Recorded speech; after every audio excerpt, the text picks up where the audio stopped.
I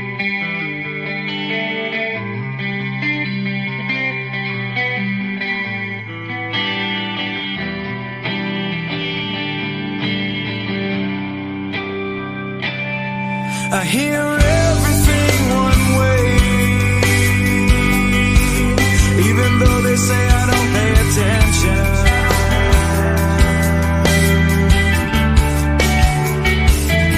I do everything the same as the way I did it last time.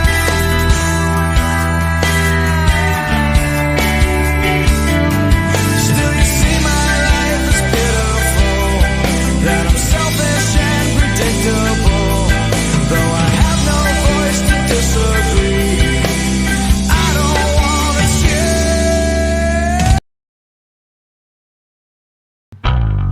Now the day is on with regret, but I know that you pay flags. All the silence that keep me coming back. I'm the one that you hated. You know, the one you didn't want to believe. The one that you hated. Take a look at it now. I'm the one that you. What is going on, everybody? It's a new week. We got some dad talk in the house. We already heard from Carry On. He said, I know. I'm excited to finally get to tune in live. I'm always working Excited. for being a dad. Unfortunately, I think the majority of our audience are probably at work, Dwayne. Yeah, you gotta make that bread, Gotta that make cheese. that bread. That's it, guys. So for those of you that are tuning in, make sure to like, share, and subscribe. Let's get the podcast out there. If you got some voicemails, I think we're just kind of playing it by ear. We've got several different topics that we're wanting to talk about. In-laws, how dads are attacked in the culture. One of the biggest things I'm hearing from dads, especially this week, is I can't afford to do Christmas. Yeah, Right. So we'll talk about some of those. Wife leaves for a new man, leaves the family. That's going to be a controversial one, right? yeah. Can we talk about that? I think we can. Are marriage counselors worth it? Oh, let's dive into that one. Oh, yeah. We're going to get in there. The ripple effects of family law and then family being alienated. But maybe we can touch on a little bit of this. The dads that can't afford Christmas.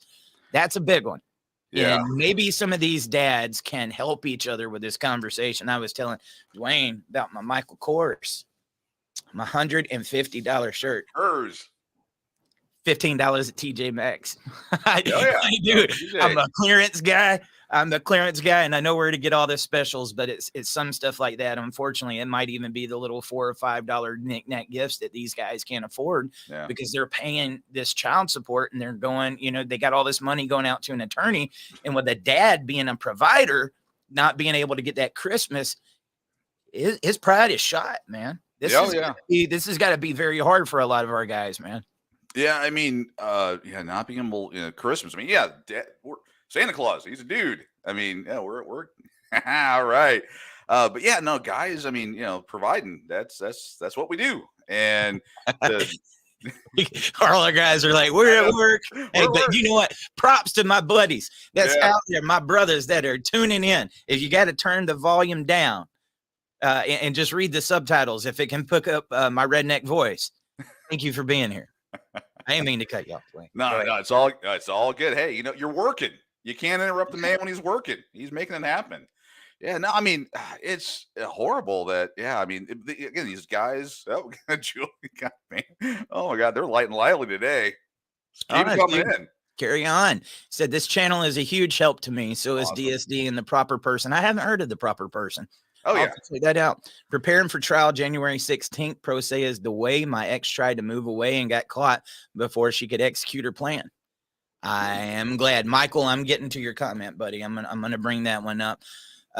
Dude, I am so glad you're here. I'm not too sure who you are, but you're our brother.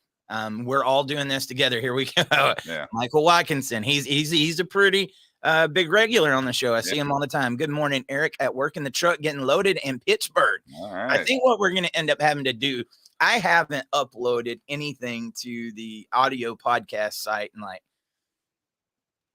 two and a half years. Right. I mean, dude, again, like we do what we can. And so you got all these different So many social hours. media platforms. And when there's a new platform that comes out and people are like, are you on here? I'm like, please don't make any more I platforms. know. Please. Because then you gotta edit it and make sure it's going out on that platform and They're a little, get the audio and stuff. But we need to get those audio podcasts for our guys that are in the car or at work and maybe they can't see the video. They can just put in the headphones. So yeah. we're working on it, guys. Pasquale. I told him I think this before. I think that is Italian. I hope he can make a pizza. Make it the pizza. Making the pizza. Pasquale. I just love the devil horns. Yeah. Dude, talk about how stupid our world is right now. Hold up. We got to get some nerd stuff out of the way. All right. They finally got Mario, the movie coming out, and it's Yeah. not going to be the live action one that it was. But he can't have the Italian accent because that's racist. Oh, He can't even do his trademark. It's a Mario. it's Mario. It's a Mario. Hello. I, You can't grab his nose. I mean, they might let you do that, but we can't even have an Italian Mario. I want to check out of this world. I mean, sweet Jesus, come bring me home. It's Great, crazy. great question for you, Dwayne. I'm going to let you answer this one. Michael said, "Did you ship your pants?" No, I'm good. No, I'm good. No, but I just shipped my chair. I just with the fathers that we were able to help out, we've done a lot of shipping. We have dropped some ship. I mean, we drop shipped. Dude, Michael said, "I need you." All right, let's get serious here for a All second. right. This is a big one, and this probably needs its own show. And I know my brothers that are watching right now have went through this one. I think just about every dad, especially if you've been through divorce, is going through this one. Michael said, "How do I fix or tell my daughter? She runs to her mom every time I yell or try to correct her, and she makes me the bad dad, and she don't go to school. She won't listen to me at all. She thinks it's talked about enough." We talk about using the child as a weapon and the brainwashing and all this other stuff. But I think this one is probably the most common, where if dad tries to be a dad and he tries to correct his kid or give him the path that they need to walk. Yeah. Give him manners and everything that a dad is supposed to do. Right. And then you got another parent over there is like, oh no, he's being controlling. He's being this, you can do it. You don't have to listen to what he says. Those parents don't realize that they just stripped all the respect for their dad away. And that kid no longer has any respect. And they think that they are his equal. I can say yes or no to my dad. That's their parent. Yeah. You know what? You don't have to agree with everything they say, but in the words of Steve Harvey, why don't you just stay out of the way? Yeah. Let him be a dad. How many of these women, and I'm going to tell you, I see a lot of them raising single moms, raising sons, and they say, I can't get him to listen to anything that I say because he's got no respect for you. None. Respect. Yeah. Respect. RESPECT. Oh, yeah. Oh, yeah. I'm going to show you what it means to me. Yeah. And Mike, looks like Dr. Brooks McKenzie told Mike to call him. Yeah, you'll be in good hands if you call McKenzie up. He's that's what he does. Awesome. Put your number down there, Dr. Brooks, if you don't mind. Yeah, and using sparingly. This guy is busy also fighting. He is traveling all over the place trying to fix things. But yeah, the respect thing. I mean, again, man wants to be respected above all else. And when you and I use the word usurp. When you usurp his authority in the house or in that you're not co-parenting, you're doing so much damage to your child because you're teaching that kid, I don't have to respect you. And guess what? 20 years from now, you're going to get to visit them in jail if they're still alive because they have zero respect. I mean, I've got my personal stories. Some of them are, I can laugh about them now because my kids are grown. But when I was in the thick of it, I mean, my ex-wife would every opportunity, because again, she didn't like the fact that, she should have respected me. And it was just a total, just trying to destroy me and all that. But yeah, the respect thing. I mean, when you moms, dads, when you don't co-parent, that's part of co-parenting. When you don't co-parent that kid, or with the other parent, with that child, you're teaching them and they're going to use it. Kids are smart. they're going to use that. Oh, well, if I don't have the easy life over here, if I want, I want to smoke, I want to have sex, I want to, do things I shouldn't be doing. And the other parent's like, yeah, come on over, because they want to be the cool parent. That nothing but trouble. Dude, I've literally had single moms tell me, like, you just need to let them do it, because if you don't let them do it, they're going to run away and do it anyway, and they don't have any respect for you. I can't stand knowing that there are these type of parents out there that tries to undermine dads every way that he turns. Go out of their way. I don't believe that a teenager should just be going around having sex. I don't believe that they should be going around smoking or drinking or doing a lot of these things, man. But there is a lot of parents that do. And I'm going to tell you, as that preacher's kid, as that boy that got in a lot of trouble, I knew which parent to go to get what I wanted. And my parents stayed together.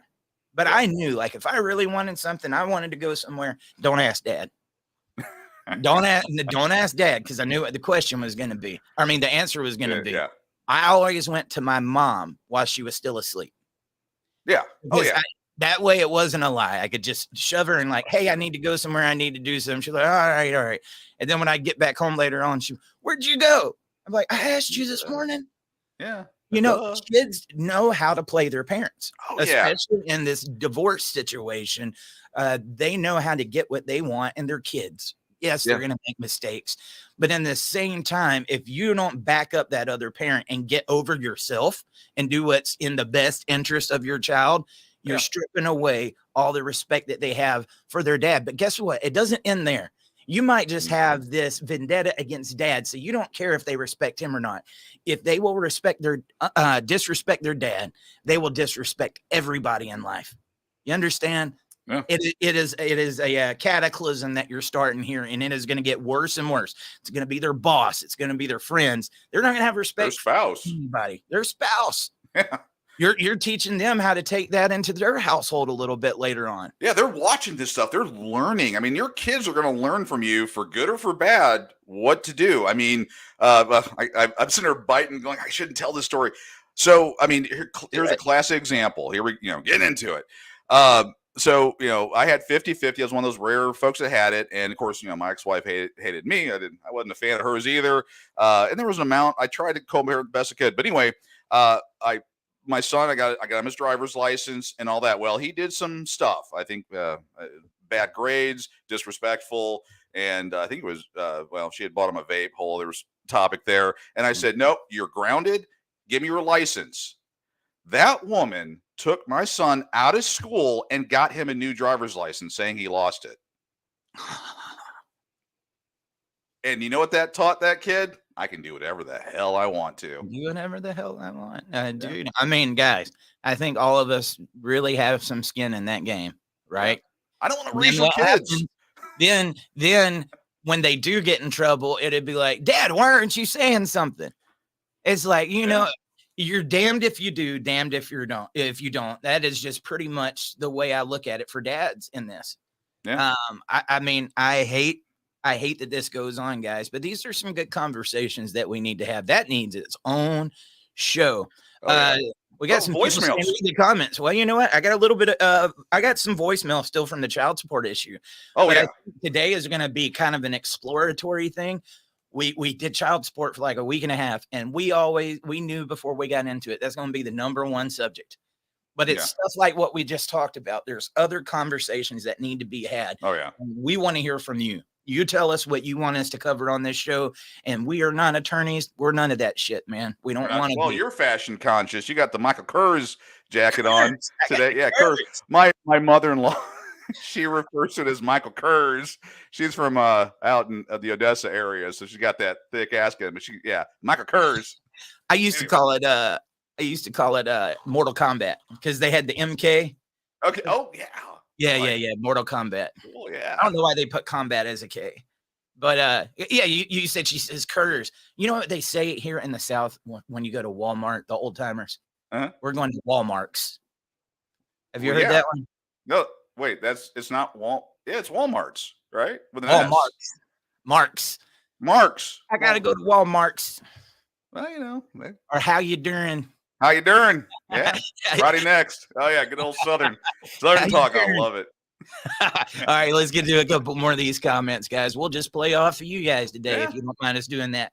Yep, this is happening to me. My daughter is very defiant. My daughter has actually told me she would tell the guardian ad litem I am mentally abusing her just because I try to discipline her. My daughter has zero respect for me now. Well, here comes the hard part of that conversation. We understand that this is a problem, but in that instance, Dwayne, when they've got the control and now they've turned the kid against you, what do you do? What do you do? All I can tell you is you continue to be dad. Yeah. Right? Yeah. This might be one of those conversations where it's delayed gratification, guys. They might play this because that's what kids do. But later on in life, when they have a child and they look down in their eyes and they've got to protect them in this evil world, that might be the second that it clicks. I hope it happens way before then.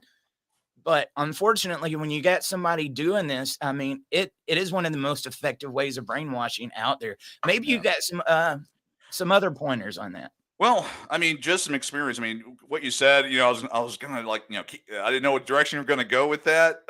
Trying to, maybe lie. I didn't think you were, but I was like, I don't want to, outly get into the tell you I'm different. But no, you got to be dad. You're the disciplinarian. You love, because again, when you're disciplining your child, you're loving them. And people are going to be like, what the hell? No, because you know that good. I mean, the studies prove it. Dr. Brooks McKenzie could probably jump on here and give you way more info you ever want to know on the topic. But that's showing love, that you're disciplining them and you're preparing them. And they do come out of it. My kids, even though they hated it, I mean, we still talk about a few gems that are out there, but they remember that and they go, those were the times where I could have went left, but you got my butt going right and I stayed on the right path. That's what, I mean, you guys, again, who knows what's going to happen, but you've got to be the dad with that. The one you had up there a second ago, I mean, who knows how it will turn out, but she's testing you. They're like little velociraptors. They're always testing the thing, and they see a way to get control over you. You can't, I mean, what happens when you give someone control over you? They're going to own you at that point. I mean, and yes, I mean, dude, it's not the easy answer, because I've heard from several of these guys, like, they're afraid to be dad because if they continue to be a dad, they're afraid their kid is just going to leave and never want anything to do with them. And there's many of these guys that are making exceptions on their parenting because they're afraid of the other parent, or they're afraid of their kid walking away. I'm going to be the guy again. Stay dad, man. You know what? Now, some people have probably never understood why I did that, but the tagline for Dad Talk early on was "Stay cool, stay dad." Yeah, there were several different reasons for that. In this situation, this is it: stay dad. Yeah, your job is not to be liked. Your job is to provide them a roadmap for life, right? And don't let the other person bring you down to their level. Right. And they're going to realize later on too, because I tell you what happens is when they start letting them get away with stuff like this, kids don't just say, okay, that's my limit. They're going to try to press the limit even more. And when that happens, and you got to stand in front of the school principal, you got to stand in front of the counselors or psychologists, they'll be like, where did this go wrong? they could probably pinpoint it. I tried. It should be pretty easy to pinpoint, but then you got the broken system there that's supposed to pinpoint it out too. So we can get more visits and more money, that's another subject. All right, we'll get on to this other comment. James Hedrick said, I spoke to my 23-year-old son yesterday for 4.5 hours. I had to hang up on him 4 times because I was a single dad, 12 years. And I told him, come correct before calling again. Had to hang up on him 4 times before he said, all right, I was military raised. I need to humble myself, Dad. Moral of the story, I got 4.5 hours of fatherly advice that I was able to give my son, who is about to be a new father.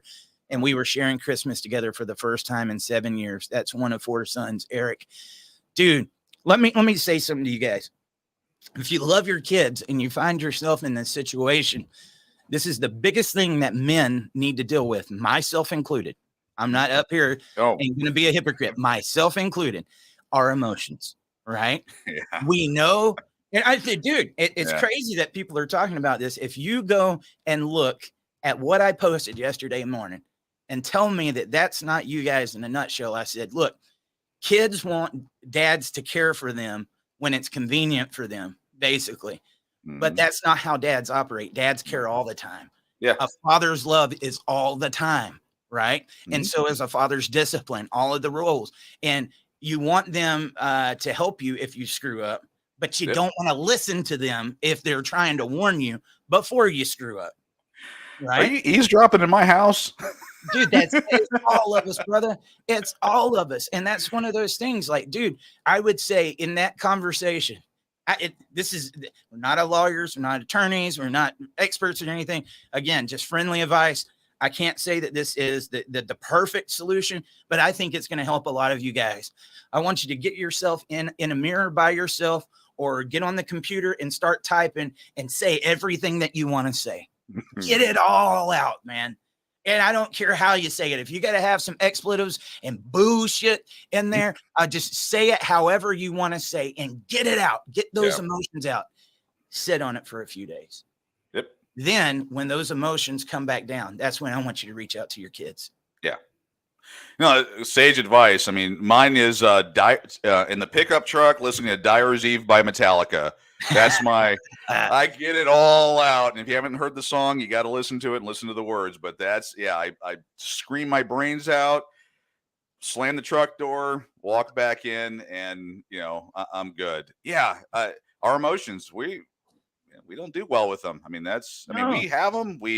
But it's hard. Sometimes, I'm hard to read sometimes as far as emotion. We have them. We just try to keep a lid on because we've been taught to. Society's told us don't. Right. And so that's what I'm saying. If you're a guy and you're watching this show right now, I want you to show your emotions in the emojis down there. Hit that like, hit that share, hit that subscribe. You ain't got to hold them back there. Let them fly. Let it fly. But get there. Like I said, man, speak it out to yourself, because you might not have a counselor. Sometimes we just need to hear our own self say it, right? Yeah. We need to get it out. But don't let that go to your kid. All right, look. So I got this sage advice.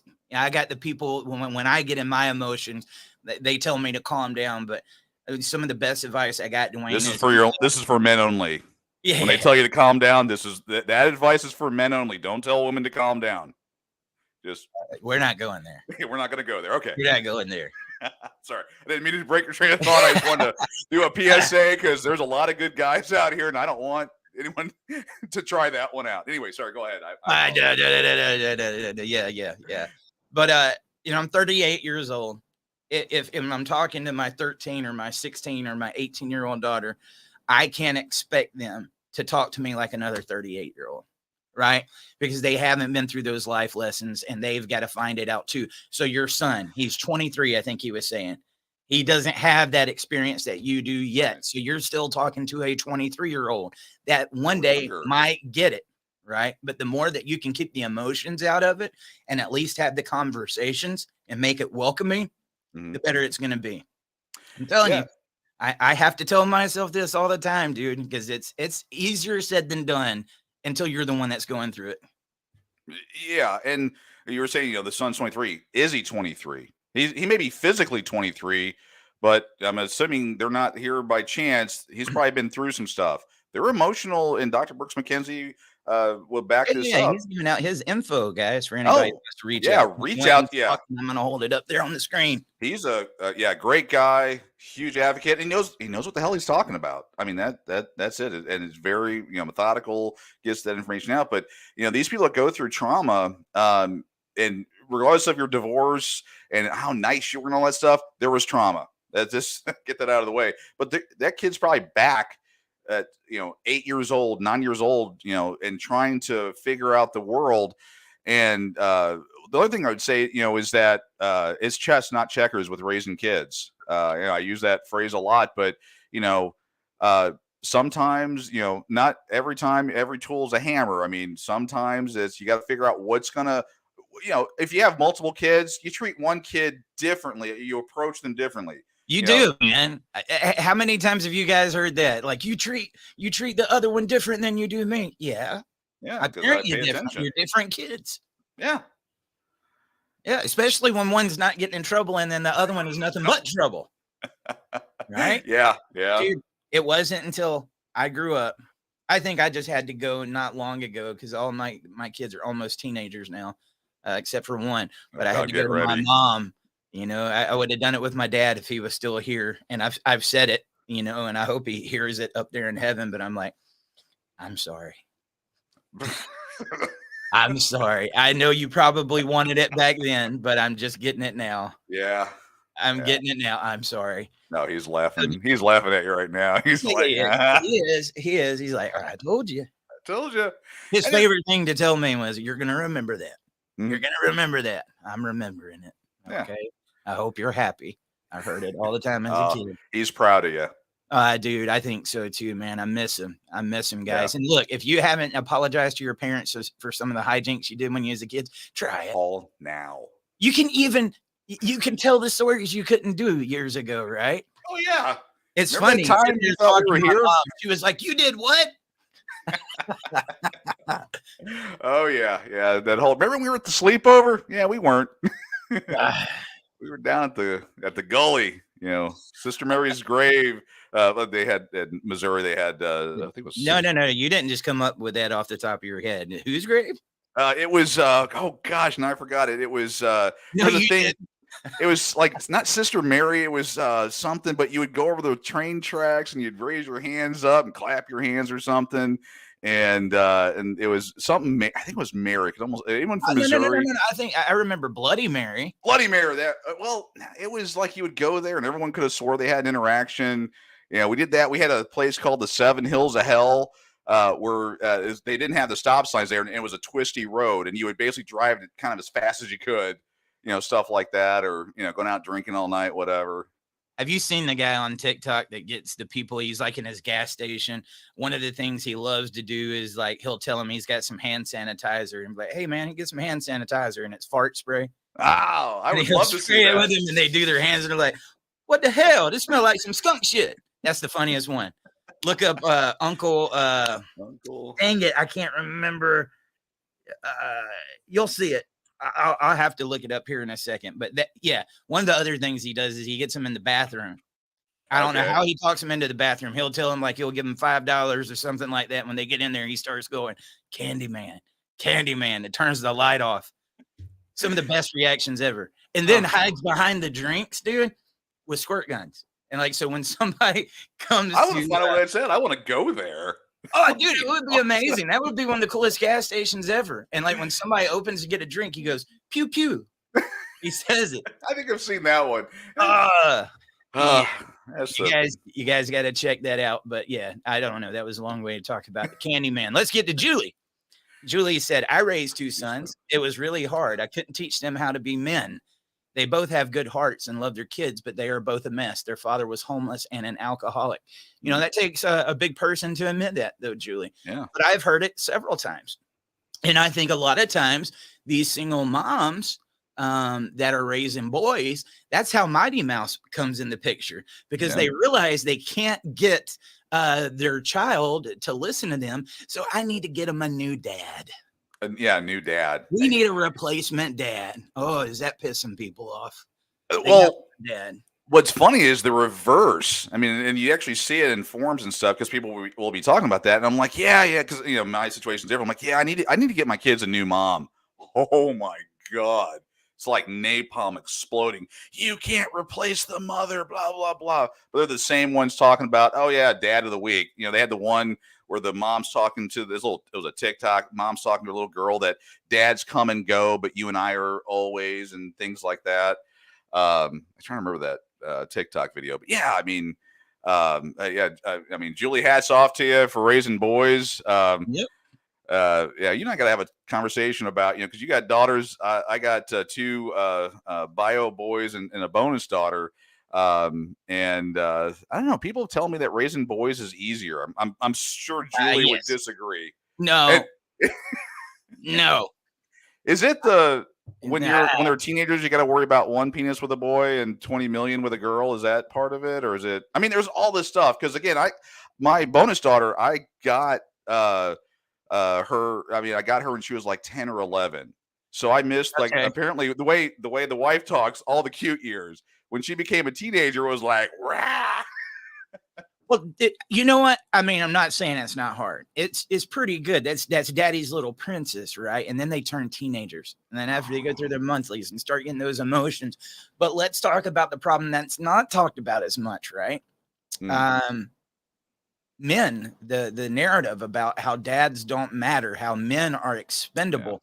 They might not be learning that at home from you, but if you're a single father and you're raising that daughter, everything else in society is telling her like she's better than you, yeah. right? Yeah. I mean, I hate to say it. These will always be daddy's little girls, man. I love them. But when they become teenagers, they get testy. Every teenager Test- does. Testy. Yeah, oh yeah. Oh yeah. Testy. So you got to be on your feet, guys. And yes, there's going to be boys that are going to be chasing after her. We did it too, right? That I'm is here to date your daughter. And you know exactly what's on their mind. Mm. Yeah. You know Yeah. how many times I've had the girls are like, Daddy says they only want one thing. And I was like, yes. Yeah. Yeah, I say that because I'm a guy, but I mean, I'm not putting down the boys either. That's what we were biologically, supposed to do. We start getting that age, going through puberty, and don't think that they don't want it too. I think they Oh, use yeah. it more as a form of getting attention, Yeah. right? Especially And today's day and age. Yeah. yeah, we can go off on a whole other tirade Uh, about that, but I mean, it's just kids, man. Yeah. And kids are experimenting. They're curious. They want to know where they fit, what their group is. They're trying to find their identity. Yeah, and it's so much different now. I mean, I look at what my three kids have been raised with, and the Insta Snap and the TikTok and all that stuff, and you can get cancel cultured in 5 seconds if you don't say the right thing or whatever you are. That I couldn't survive growing up in this time. Couldn't. Well, let's talk about some of the other challenges that girls go through, especially if you're a dad and you're raising girls. Think about the confidence issues that they're having on social media, and they're seeing themselves compared to all these other girls and their Mhm. likes and the skimpy clothes and stuff. But not only that, if you don't think that you look good enough, you try to lose weight and then you got makeup. How much makeup can I put on to make myself look better? There's this whole generation saying, I wish they would just accept me for who they are, but you can't even take a picture unless you got a filter from Snapchat. Yeah. Yeah, that is true. I Yeah, do. I saw, I mean, yeah, my daughter, she grew up in that time, and she was doing the pictures and all that stuff, and she shared some of the messages she would receive and requests and things like that. And it's of course I want to come through the phone, again, try to be protective, but uh, yeah, the pressure that's put on young girls today. And again, and as dads, one, y'all are, we're a generation removed from all these things. We have Yeah. our old school. He's gonna show up in his IROC Z, blaring some, Leonard Skinner and stuff, and take or get her on the motorcycle and take her away. Now, no, she gets an instant snap at 2 a.m. Hey, send me a picture of your bobs, or do this, or hey, sneak out. Well, we did the sneak out in the middle of the night. That's universal, but all this stuff, or so and so, or if you don't do this, I'm going to do this to you on social media. Well, dude, and even parents, like I said, No. when you got parents, dads are sitting there and trying to parent like they think they should parent, and the other side saying, no, you're okay. Oh, they're And encourage it. you got the society and everything else going, if you don't just let them do it, they're going to do it anyway. Yeah. Right? That's how a lot of people feel about it. Bull crap, man. You guys stay dad. I'm telling you. Yeah. That's it. I mean, at the end of the day, that's what we're here for, and that's dad talk, right? Yeah. Mike Manny Whitney said, if you got talent and skill, use your imagination to make a Christmas gift. Costs little to nothing. It means a lot more than a store-bought gift.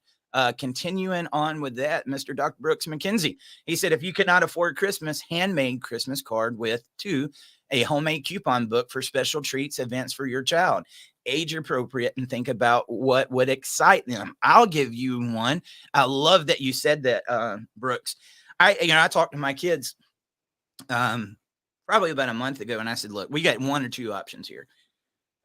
We can try to get you some gifts, and I will. But I feel like you guys got just about everything that you could ever want, right? We've tried to provide as good as we can. Yeah. At the same time, you can't take that with you when life is over. I was like, but one thing that you can always have, even, 40, 50 years from now, if you're still alive, is memories. Mhm. It's like we can make memories. Would you rather have an adventure or would you rather have material possessions? Every one of them adventure. It's like, okay, that's the way we're going to do it. So, I mean, that's another way to look at it too, guys. It's not just about the presents. Kids will remember memories more than anything. And you can make the best out of what you got. I can relate to this so much though. I mean, Dwayne, this time last year, I had like $100 left in my banking account, dude. And my stomach was in knots. It was like, I got to get something for my wife. She's been so good to me. I got to get something for my kids. They're good kids. Yeah. And it's one of the most stressful things I've ever been through in my life, man. Yeah. It really is. And then a lot of people have start going and putting it on credit cards, knowing that they can't, I had somebody that just told me we're about to be in a very bad shape, guys. $9.12. Yeah, I saw that. Eggs is what it was at the grocery store yesterday, or $7 for a dozen. Another thing that's about to hit our economy that people aren't thinking about, and a lot of dads, this is going to be your situation because you got to get to work. When the car market went nuts and cars' values was doubled, people still had to buy cars. So there was a lot of people that bought those. Now the car values are coming back down, and they're stuck in a loan with a vehicle that they're over under. Yeah. I mean, just they're paying twice for a value of a car that's half that, plus interest. So there's going to be a lot of people losing their vehicles. And then to top that off, we get the holiday where you're supposed to provide. And then you put that on these guys. It's got the child support, the alimony, the attorneys, and everything else. I think this is going to be a very big topic. So, there's a lot of things. Yeah, echoing what you said. Yeah, get ready. I mean, it's coming. We had the mortgage crisis about a decade ago. That's going to be coming around. I'm actually in the mortgage industry, so I know a thing or two on that. The credit card obviously is bad. The auto, there's the over under, and then you're going to have situations and you won't be able to do that. Trade your car in and get another one and go on that route. It just won't happen. But on the topic, two thoughts with the Christmas presents. Yeah, having experiences, handmade, doing that, and I remember, I was, massive child support. I just actually started a new job because things had happened, and I'm a Dave Ramsey guy. Gross, what do you think of him? He has a basic structure. You don't go into debt. That's kind of the thing there. And I put Christmas on the credit card because in order to provide for my kids, you did what you had to do. I did what I had to do. Yeah. And I mean it was, and I know it sounds weird. So, I got credit card debt. It's not a big no. This was a big deal for me. I mean, if we were to get my wife on, she'd be like, yeah, him buying something on credit is a huge no-no. But that was a hard year because I had I had $3 in the bank account. I've actually never told. The only person who knows that is my wife, but I only had $3. So if my kids are listening, this is Dad being real with you. I had like $3, and I had no idea how I was going to provide for them, and they'd already been through so much. All of them, my bio children and my bonus child. You want to give them the world. Yeah, I mean that's world, man. We really haven't even hit on that. Parents, we want to give our children everything, either making up for what we didn't get when we were kids, if we had that, what they're going through, because you see your kids going through so much shit. Sorry, that was a S-bomb. And you're just wanting to make it. I mean, you're wanting to bring that, magic back. And of course, there's a provider, and there's all those things, and then you ain't got any. The tank's empty, and you're trying to figure out how to make this work, and you just, you can't do it. The other thing is, actually, I was talking to my wife about that. She, works for a nonprofit, and she suggested, and this may have been talked about, is going to various nonprofits, churches, and all that. Because this time of year, they do have those resources, and they freely, willingly give them because they're wanting to, share blessings. So I would encourage people to reach out, and regardless of your position on churches, they are a resource, especially this time of year. And they'll know other organizations that can assist with not only Christmas, but other things, food pantries, and that type of thing. That's one of the reasons why a lot of them, do what they do. None of these hardworking dads should have to be going to a food No. pantry or sitting in one of those lines. None of these guys that are going to a church and giving what they can in that offering plate should have to go to counselors or anywhere else either. Right. That is a huge, oh, dude, that fire in my ass, dude. I know. mean, like, we could do so much more. You're telling me you need the $1 million buildings, but you can't help out people like this in their time of need. Yeah. We got to get this world straightened out, dude. I mean, we really, really do. I got several people on here saying, "Hey, you need to have me on the show, guys." That's what the voicemail's for. Yeah. I'm just telling you, like, we would never be able to get to everybody's stories, but this is a way we can give as many people a megaphone as we can, and that's another reason why we're reading your comments. Well, and if your story is compelling enough, if you can make it succinct in that 3 minutes and it's compelling enough, you've reached out.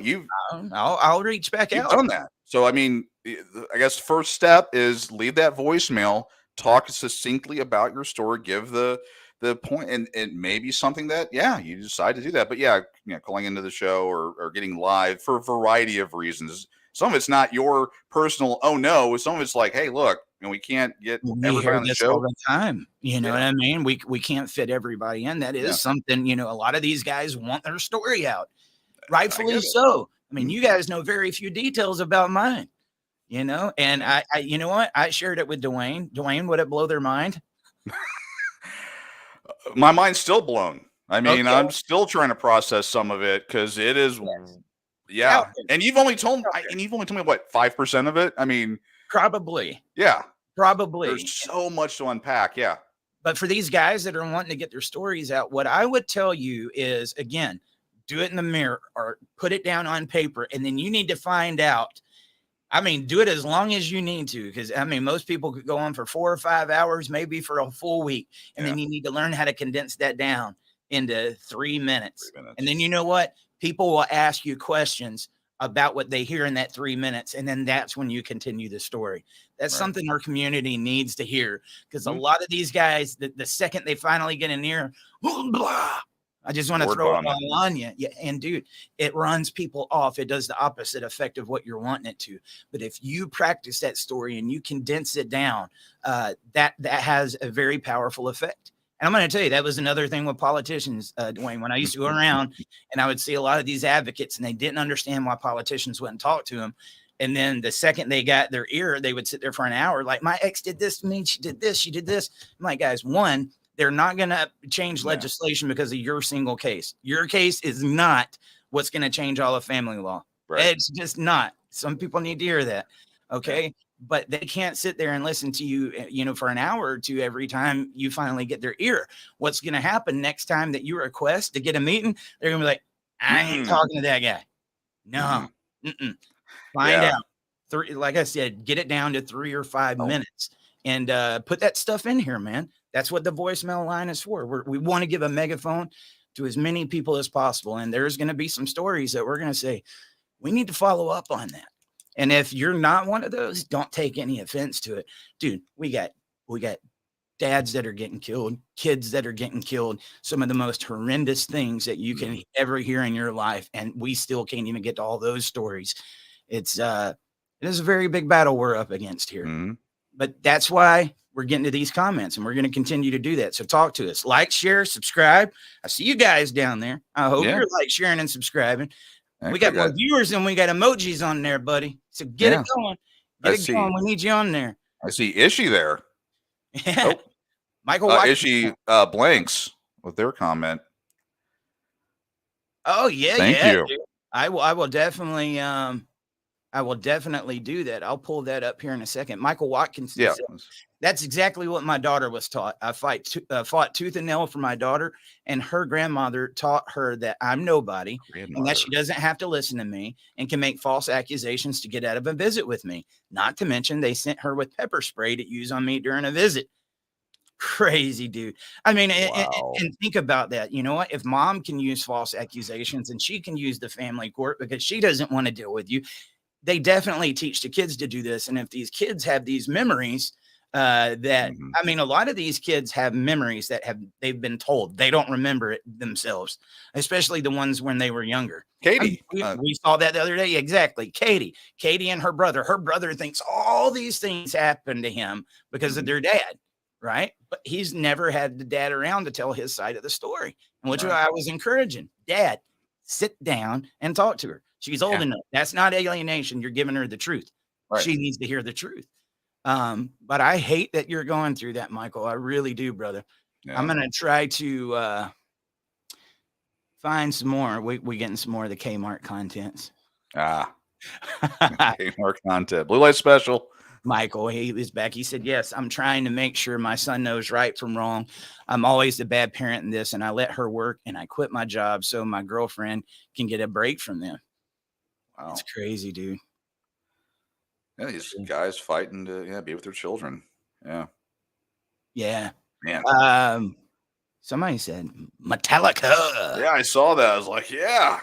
Mm. Did you see when I got Brewer on the show?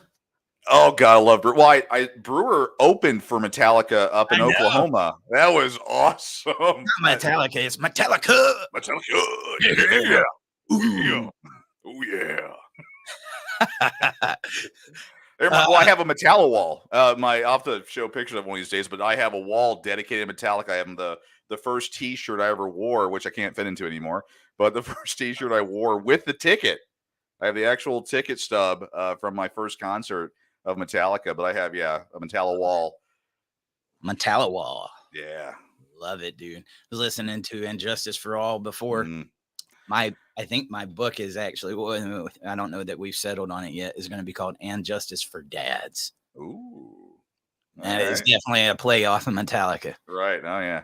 No copyright. No copyright. Yeah, Lars. For dads. Yeah, Lars, dude, I was behind you with Napster, okay? Yeah. Don't do that to me. I did some deep down research on the whole Napster.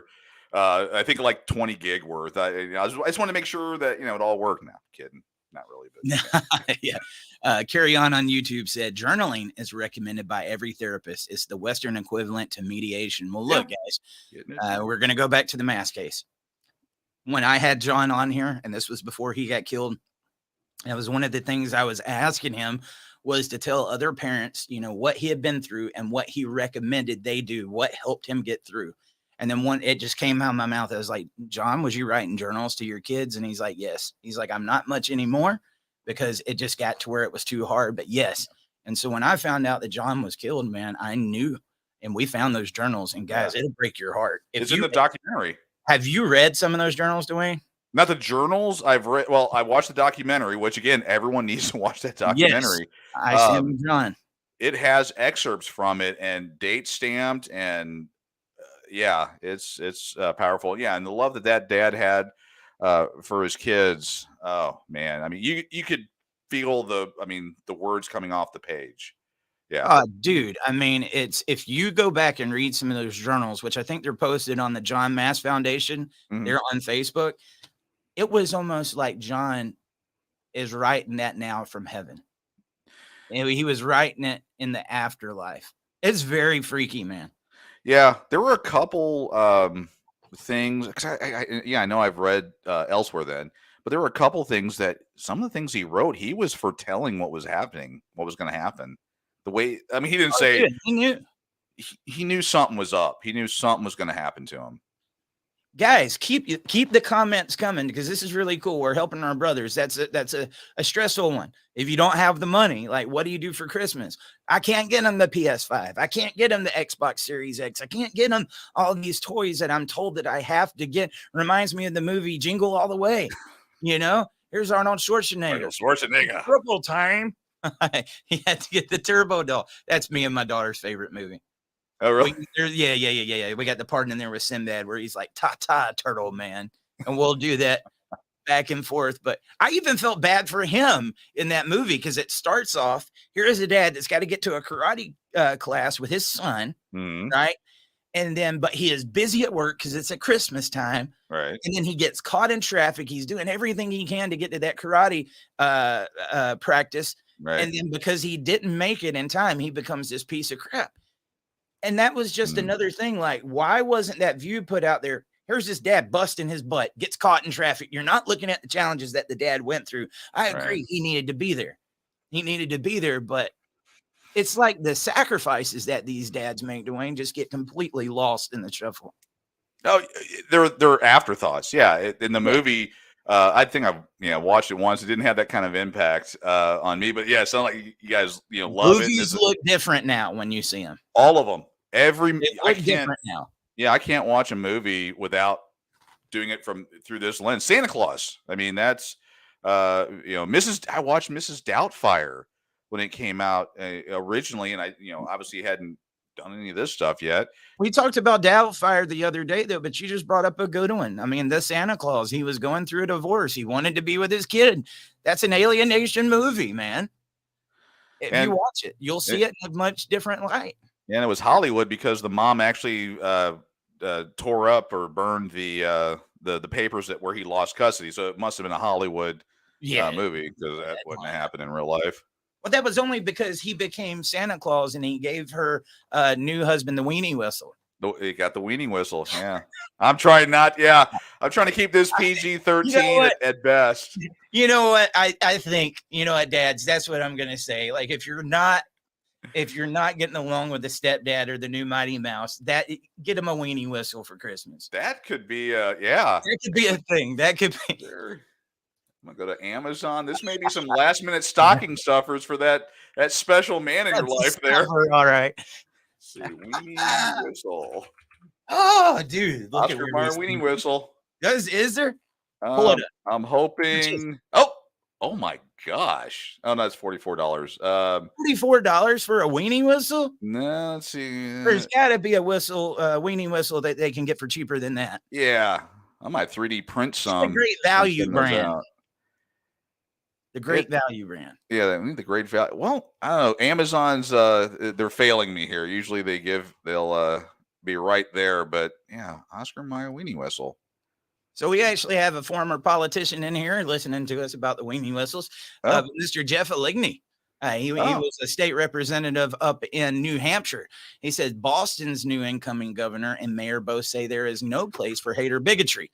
Why don't we ask them why they have a place for gender bias?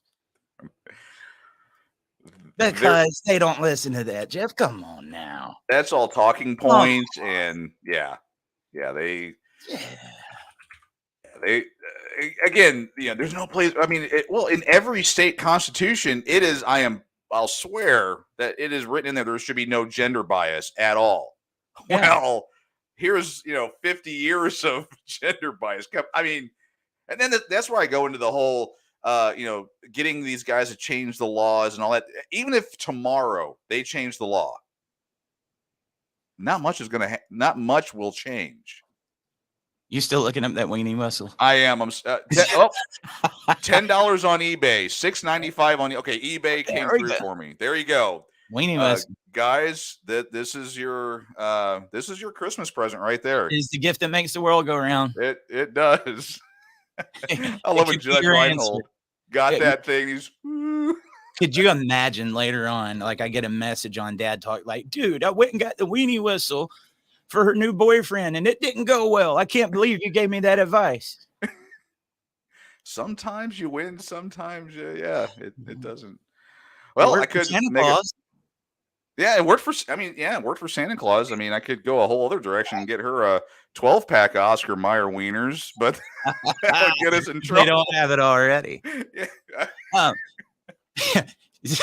Penis carousel? Yes. Yeah, the carousel. Okay. Getting on to something else, though, dude. Funny story about Santa Claus. I don't know if you guys knew this. I used to prank people with it all the time. The original version of Santa Claus is not out anymore. Because there was a part where Tim Allen says in there, I forget what he was talking to the mom about, but he was like, yeah. Why don't you call 1-800-SPANK-ME? Oh, yeah. Well, there was a kid that called 1-800-SPANK-ME, and this is in the 90s. I remember that. Okay, thinking that they were calling Santa Claus. Yeah. And it was a hotline where they talk about weenie whistles. Really? Okay? Oh, yeah. So this kid calls up this line and he's getting all these charges and like, what am I listening to? And there ended up being a lawsuit on that. So you no longer have that original version of Santa Claus due to 1-800-SPANK-ME. But dude, You know, back in the day, how you could like call your own phone and then hang up and it would make the phone ring. Yeah. I would do that and have 1-800 spank me over there. Like, listening. Okay, I'm giving up too many secrets. Mom, that was a long time ago. That was a long time ago. I apologize for the long time charges. Yeah. Wow. Okay. Well, you know what happened? The bill What's- came in the mail. The wife picks up the bill, sees the $1,000 in charges, and she goes right to her husband. What are you doing? Calling the number? Yeah. Fighting. We are not sues. recommending you call that number. I hope it is just completely gone, that you're not going to get in touch with Santa Claus. But the 8675309. I mean, that one. There you go. I mean, yeah. That's Right. why everything's 555 now. Whenever you watch a movie, it's 555, whatever, was because of those that type of stuff. Yeah. Getting back on the mission. Mike said, we remember the experiences more than the gifts. Sometimes good times are best remembered than experienced if we're not paying attention. The older we get, the more we appreciate the simple things. Yeah. Isn't that true, man? Jason Listen to the Berman. old guys. Yeah. Some gifts can be letting a kid pick the restaurant. Usually ends up being McDonald's. Get some crafts the kids can make. We made sun catchers, play camping. We would eat beforehand and go to Chuck E. Cheese's to play some games, etc. You know, one of the hard things with that, Dwayne, is where are you going to eat at on Christmas? I think about the only place it's open is Waffle House. Chinese restaurant? Well, that's You got a Christmas story. I mean, no, I have no idea. Yeah. I'm trying not to make the Asian jokes. I can. I'm married to Right. You Asian. have the card. Okay, I got the pass. I got Right. my token wife. Right. Right. There you- Right. I heard Macaulay Culkin talk about that one time. I was laughing my butt off because he's in the same position. You'd have to okay. hear it. Okay, I'm getting off of there before I get canceled. Is she Blank said, reach out to Coach Jason Brown from Netflix's Last Chance U. He found his daughter and did a YouTube with her about parental alienation. Look at his story. We're going to do that, brother. And thank you for the contribution. Thank you yeah. so much, man. Are those called super chats? Super chats on Super YouTube. chat. Yeah. Maybe a way to get your comment up there with some very specific information. A little way to get donations. I know. I read them from everybody. I Oh, love them. You know, and that's the hardest thing about doing what we do, because you do got to have money to get on. But I know what these guys are going through. Hell, our show is talking about making them cards and going to McDonald's. You know, Yeah. no dad wants to be having to have the conversations that we're having right now. Yeah. They Yeah, just definitely. don't. But, and you know what? Even though some of these guys might do what we're telling them, Dwayne, they're still going to feel like they didn't do enough. Do any of you dads, let me ask you a question. I think we might get a universal question here. I'll be surprised if it goes in the other direction. Who in here feels like they do enough? Do you feel Yes. like you do enough as a dad, Dwayne, or do you always feel like I need to do more? When I get alone by myself, I think I'm a failure every day. The only thing that keeps me going, I had a college professor. He was talking about it was a book or something, and it's called The Sun Still Rises. And basically just saying that in my head is what kind of keeps me going. No matter what happens, the sun's still going to rise. No matter how many times I fail, the sun's still going to rise. So quit freaking out about it. Yeah, I second guess every parenting decision I make. I mean, I play chess in my head all the time about, well, if the kids say this, I'm going to go, I'm going to do this. And so I have, reasonable answers and stuff like that. And yeah, I see the mistakes I've made. But yeah, I never feel like I do enough. I mean, we're finished with our Christmas, and I don't feel like I've done enough for the kids. So, I mean, Never. yeah, I mean, I know we're not really talking about it, but we Cheryl, put together that list to help out very needy dads, and I took on a family, and I don't feel like I did enough. I don't either, man. It was one of those, like, I wanted to get to everybody that messaged in, even to my own detriment. Sometimes, it's just the honesty to it. It's like, oh, we'll take on another one. We don't have the funds. Well, I'll find a way.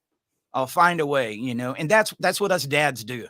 Yeah. But I can guarantee you, most dads out there will tell you they don't feel like they do enough. And that's why I wanted to ask that question. Who's asked that question before? I haven't heard anybody do it. Some of these are simple form questions, guys, that all of us are going through, but nobody's having the conversation. Right. I think we need to look at some of the common things that we've just all took for granted and start talking about it. Yeah. Kind of what we're doing, right? Yeah, well, I mean, the dad. Do I do enough? I mean, and I'm hoping no one raised their hands, because if you did raise your hands, then we need to have a little chat later. But I haven't seen it. yeah, I mean, yeah, dads. I mean, there's like the weight of the world on your shoulders on a daily basis, I mean, who else has thought, God, if I get hurt or lose my job for all these, my family is going to be out on the streets, or if I don't do this, or my child came down with this illness and I don't have. I mean, that's why that one movie was made with Will Smith. I mean, his kid got it was cancer. We worry all the time. We don't show it because you don't show that you're worried, and that puts up this facade that everything's supposed to be okay. And then when everything's not okay for these men, that's where the depression and the suicide and everything else is coming from, because they don't think anybody else can relate and they haven't been invited to share. Right. Yeah. And you need to be making sure that you're putting this in the right place and not giving it to somebody that wants to use it as a weapon. Because that's what happens. The first couple of times I get in a relationship and I try to do the emotion. They say that we don't do emotions as guys. I got this lady. I love her. I'm going to tell her everything. And then that shit becomes your next 20 years. Boop, boop, boop. Yeah. Right in your face. Oh, yeah. Yeah. Yeah. Thankfully, I gotta say I got a unicorn this go around. Again, took me a couple tries to get there, but my wife, solid rock star. You've met her. I was thinking about the horn. I was going to say something about but well, the surgery on her horns, we got their horns removed. You can't even see the scar. I mean, I said that last night or the other night at a dinner, actually, with one of a job a side hustle that she does. They invited her to the Christmas party and all that, and I had said that, and of course, everyone started laughing and everything, and everyone just loves her. Anyway, no. I am doing my best not to say the word that I want to say. Horny. Well, hurt. Okay. No, go. We're just moving on. We're gonna move on. Sorry, Brandy. All right, Harrison Spencer. I call that tag team. When the mother and grandmother tag team to alienate.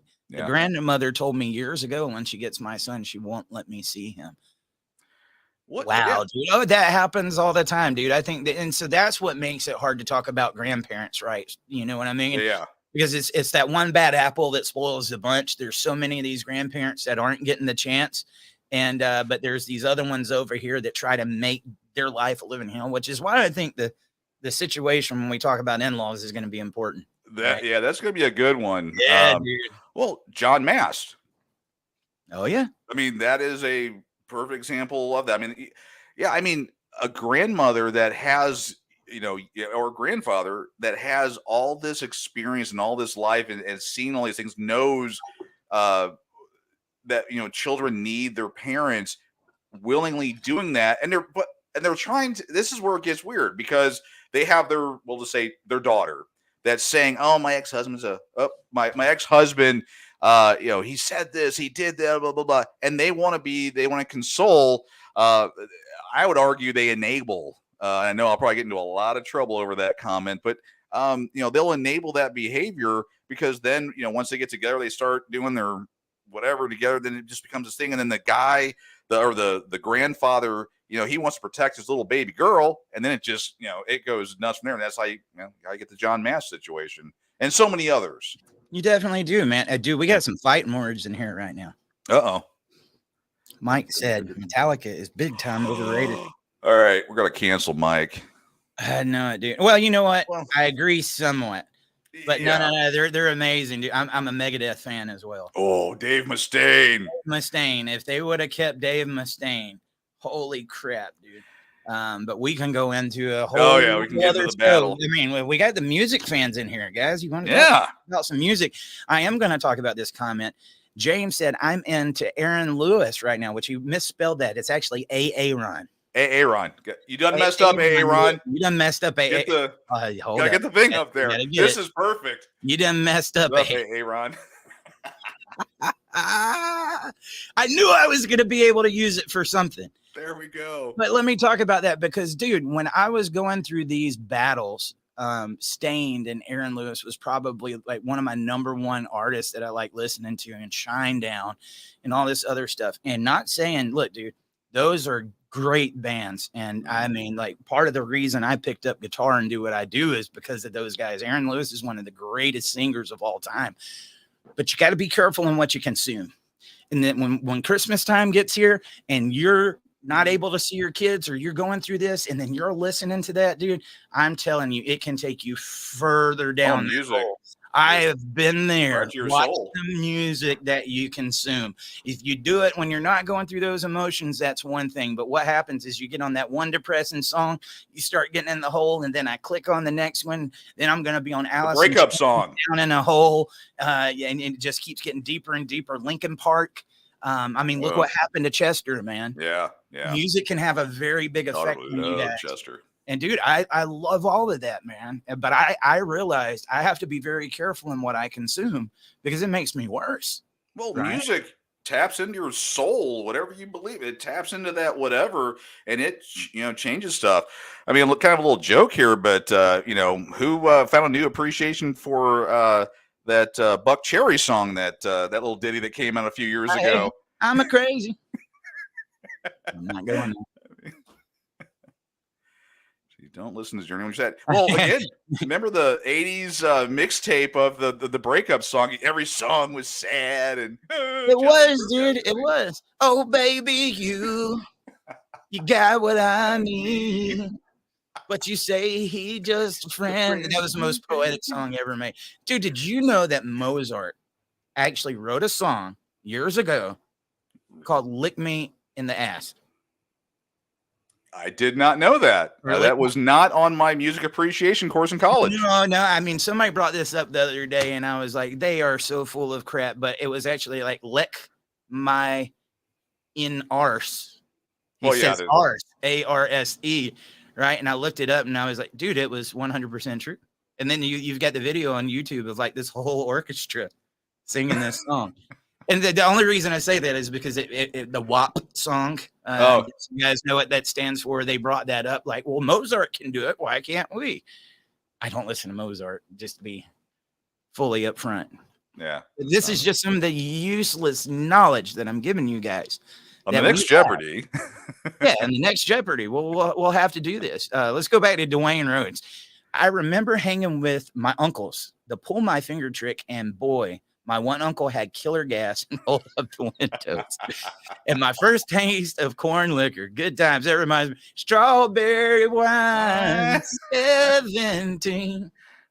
Uncle had gas, about killed everything. Well, whose first trick was this one? The finger. I mean, that was this still amazes children to this day. No, that's the fart one right there. But I won't tell you how the trick's done, so you can still be amazed. You have to Google that. But I remember an old man sitting on his porch when my dad was there, and he showed me that trick and blew my mind. I still do that trick today to little kids, and it blows their mind. Trick? Huh? The pull my finger trick? Well, not the pull my finger. Well, that's a time-honored dad thing right there. Yeah. Oh, Lord have mercy. Lord have mercy. Well, I'm That's a having long fun. finger. You know what, guys? We can do more of these podcasts if we do what we're doing right now because it's fun. Yeah. Look, we get you sad for a second and then we get you back up. It's right? like an emotional roller it's coaster. like, But yeah. thank you for that, dude. Like, I mean, Dwayne, I think we can all sympathize with that. That's what us dads do. Yeah. That's what even though it was your uncles, yeah. dads, boys, and we don't like it when other people do it, but it happens, right? My dad was the world's worst. He was the one that would lock the doors, Dwayne, and lock the windows and turn on the heater. Oh. It about kill you. Wow. It about kill you. Have you ever had somebody do that? I have not had that one in particular. My personal favorite is you're in the car and you have, someone right next to you and you let one fly. And then when you turn, the gas goes boom. Brandy will be on here, I'm sure, in a moment going, oh my God. Oh, yeah. She hates that one. I tell you what, guys, keep your comments coming in. I'm seeing a lot from the same people, and I love you guys. Yeah. But keep them coming in. We're here to talk. And when you don't, we end up talking about pulling our fingers and stuff. Thank you for that, Dwayne. Oh, hey, Dwayne Rose, thank you, $2. Another Dwayne. Yeah, man. Dude, Those every Dwayne little guys. bit helps, brother. If everybody did that, could you imagine what we would end up being able to do? We would have more serious conversations.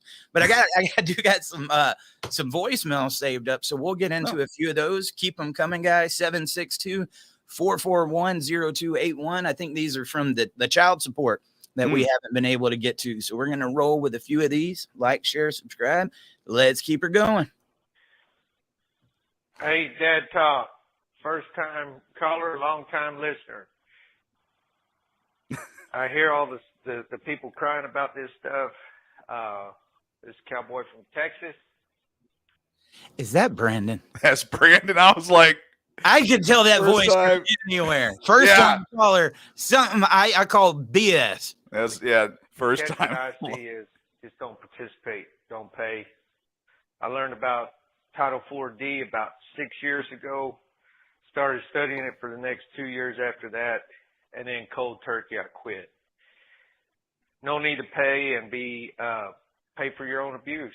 So if guys will quit participating, then they're going to have to do something about it.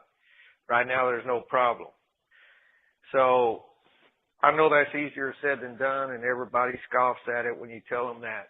But figure out how to get outside of the system and don't let them extort you.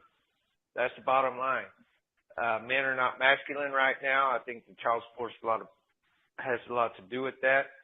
And men have to freaking figure out where those, grab a hold of what makes them men and do what they got to do, no matter what the cost. You got to be willing to pay the cost or just shut up and pay. That's the way I feel about it. Glad y'all are doing what you're doing. Well, he didn't say his name. We kind of outed him on there. Yeah, we did. I mean, you know what? He brings up a question. I've heard it ever since I've been doing this, Dwayne, and it's not that I don't, in a way agree. Like, stop paying child support. Like, don't become a part of it. Don't let him extort you. Don't let him do this. Unfortunately, a lot of these guys know, like, if I just stop cold turkey and I'm not paying into that system, I'm going to lose my license. I'm going to go to jail. I'm going to lose my rights and everything. So it forces them to be that hamster on the wheel that goes through the system, even though they know it's broken. But he was bringing up something about getting on the outside of the system. Isn't there ways that you can still pay that child support? Maybe it's not recognized by the state, though, but they wouldn't get their Title 4D money. There is. Now, the problem is all the child support orders, and I haven't investigated all 50 states. I'll just pick on Texas and who's the, red letter group. But it's actually written into the document that if it's not paid through the state, because that is how they handle the enforcement for their incentives.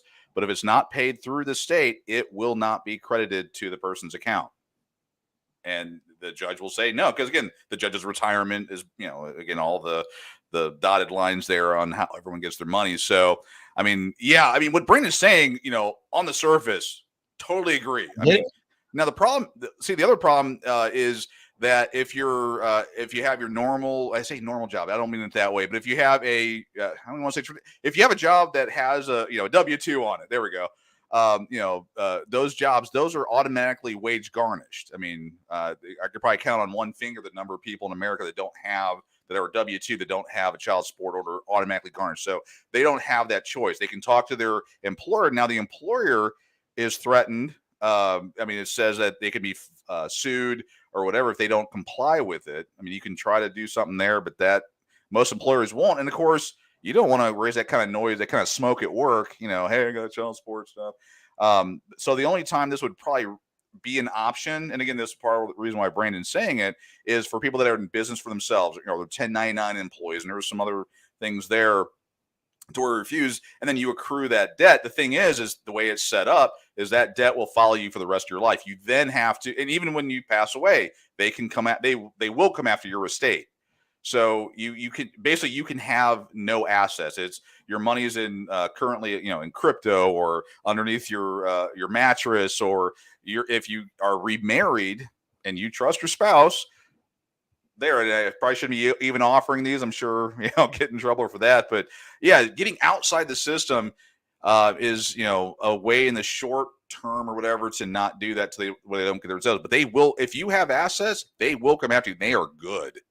Oh yeah, and we could probably do a full show on this one, but we don't hear it talked about as much. Why can't you claim, the money that you paid in child support on your taxes? Oh God. Why? I mean, that's an expense. That was money I worked for, right? Why can't I write that off on my taxes, or why can't I get credit for it? Because it takes away from the incentives of the money that the government makes. But yeah, it's funny because we're all taxed on our money a couple times with that. But no, the mother generally will receive that child support, and she doesn't have to claim it on her taxes. So it's free money. Again, it's to keep this huge money, all this going. Yeah, if you were to do that, then the government would lose money, and they're not about doing that. I mean, some recent laws that have changed here with the $600 and all that stuff. But yeah, they're not going to do it. But Dwayne, it's about the best interest of the child. It makes a good Hallmark Channel conversation, but yeah, it's never been about the best interest of the child. I'm sorry, maybe 100 years ago when it first started, that's what they were talking about it at least. But I'll say confidently over the last 2022, over the last 30 years, it has not been about the best interest of the child. James said take it out pre-tax at least. Yeah, well, no, that's less money. That, again, all this is set up is to make you a slave to the state. That's why this is done. And these women that are on child support, they're pawns for the state. I said what I said. They are pawns. They're dumb, and they're pawns for the state. And I'll take and if we're not calling all women dumb. I'm not calling all women dumb. The women that are again, yeah, and that all you're getting all fired up. That all thing or not in my situation. We're not talking about you. I know I'm doing the voice again. We're not talking about you. This is not. I'm calling. Kyle's mom. You're talking about Kyle's mom. Kyle's mom. Because we all know who she is. Yeah, South Park. Yeah, if you don't get the reference. Well, actually, this is, I'm going to get real. This is how petty I am. I told you the other day about this. This is how petty I am. I'm a tech guy. I took that song, and my ex-wife, put her name on the song, and it sounded great, and I made that my ringtone. So if we want to talk about petty, right here, I can be petty. You're the guy that would have got the you and Brandy's pictures on your alimony checks. Oh yeah, if I did not pay the alimony in one lump sum, and I had to pay a monthly check, you did. Well, before I got remarried, it would have been my butt cheeks.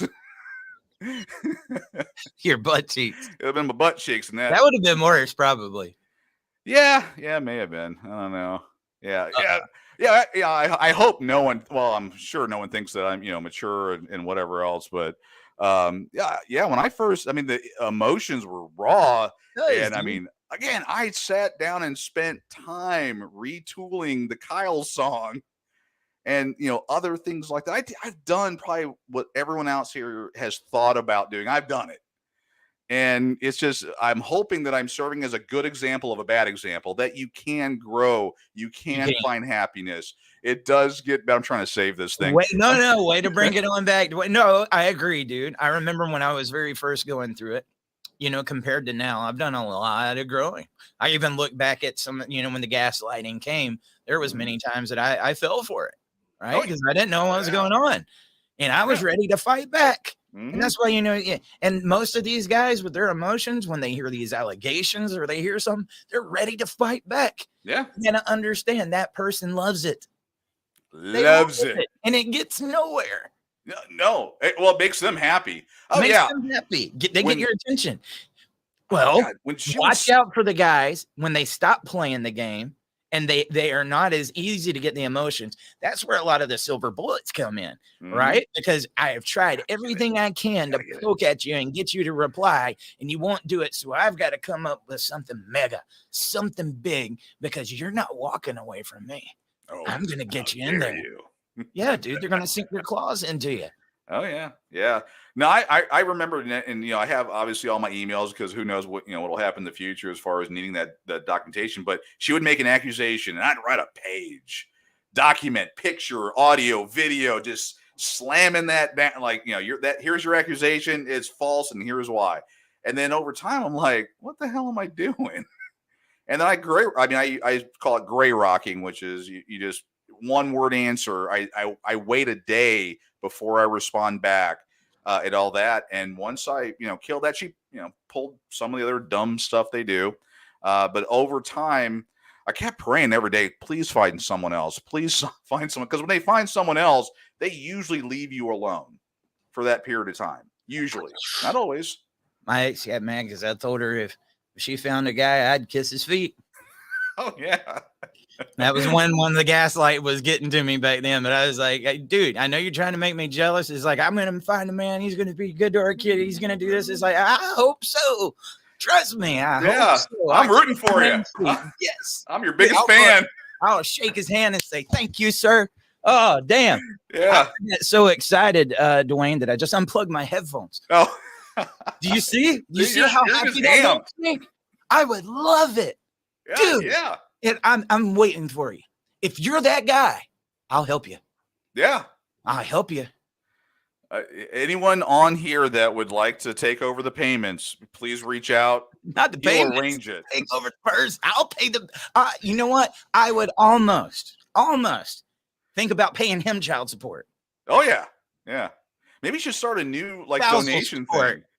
More like it. I'd almost pay you spousal support You should start a because I know donation what for you're going that. through. I know what you're going through. Oh yeah. Maybe that's what we should do. Let's set up a fund for the Mighty Mouses. Like, here you go, man. We're encouraging you. Take them. Get it. And you know what? Kind of bringing it back around to where I was before. Those were concerns. I like, oh God, my wife's going to cheat on me, or she's going to, find somebody else, and all the mental whatever. But Eric's showing. I was getting ready to say healthy behavior. That's on. But this is, guys. This is where you can get. Do what? It is though, because at the crux of it, as much as I made fun of it and was like, yes, I really do feel that way inside. But at the same time, if there was another man that comes in the picture, he's good to my daughter. He's a provider. They have masculinity, because so many of these kids are growing up without masculinity, Dwayne. Right. But it's a healthy form. It's not Mighty Mouse. It's not somebody that's there to erase you.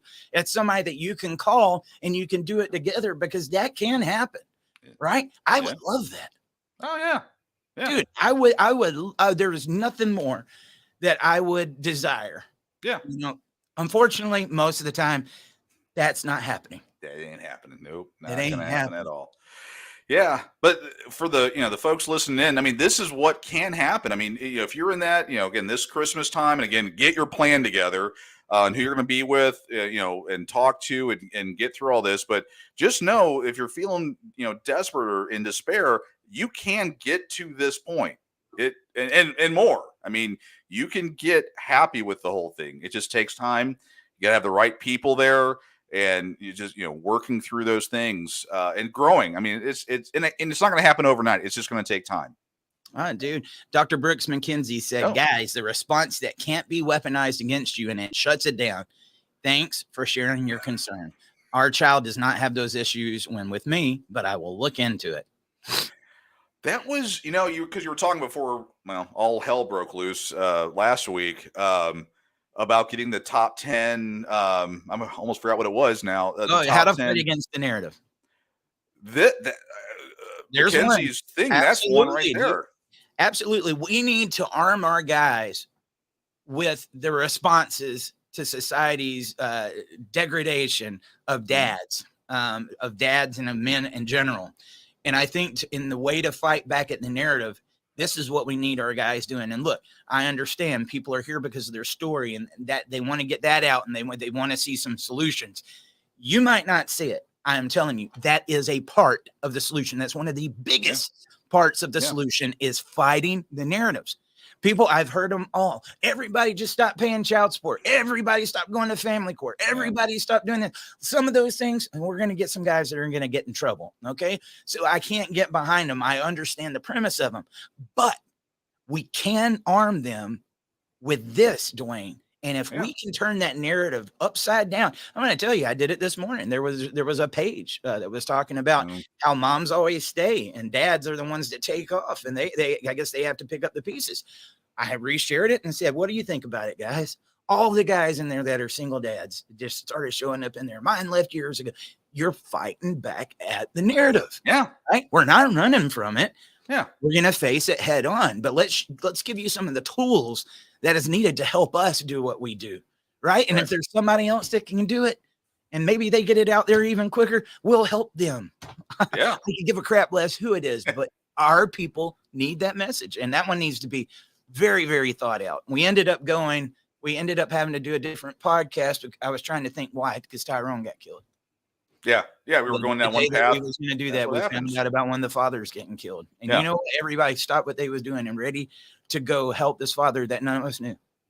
You Yeah. know, none of us knew, but we knew what he had been through Right. without knowing him personally. Right.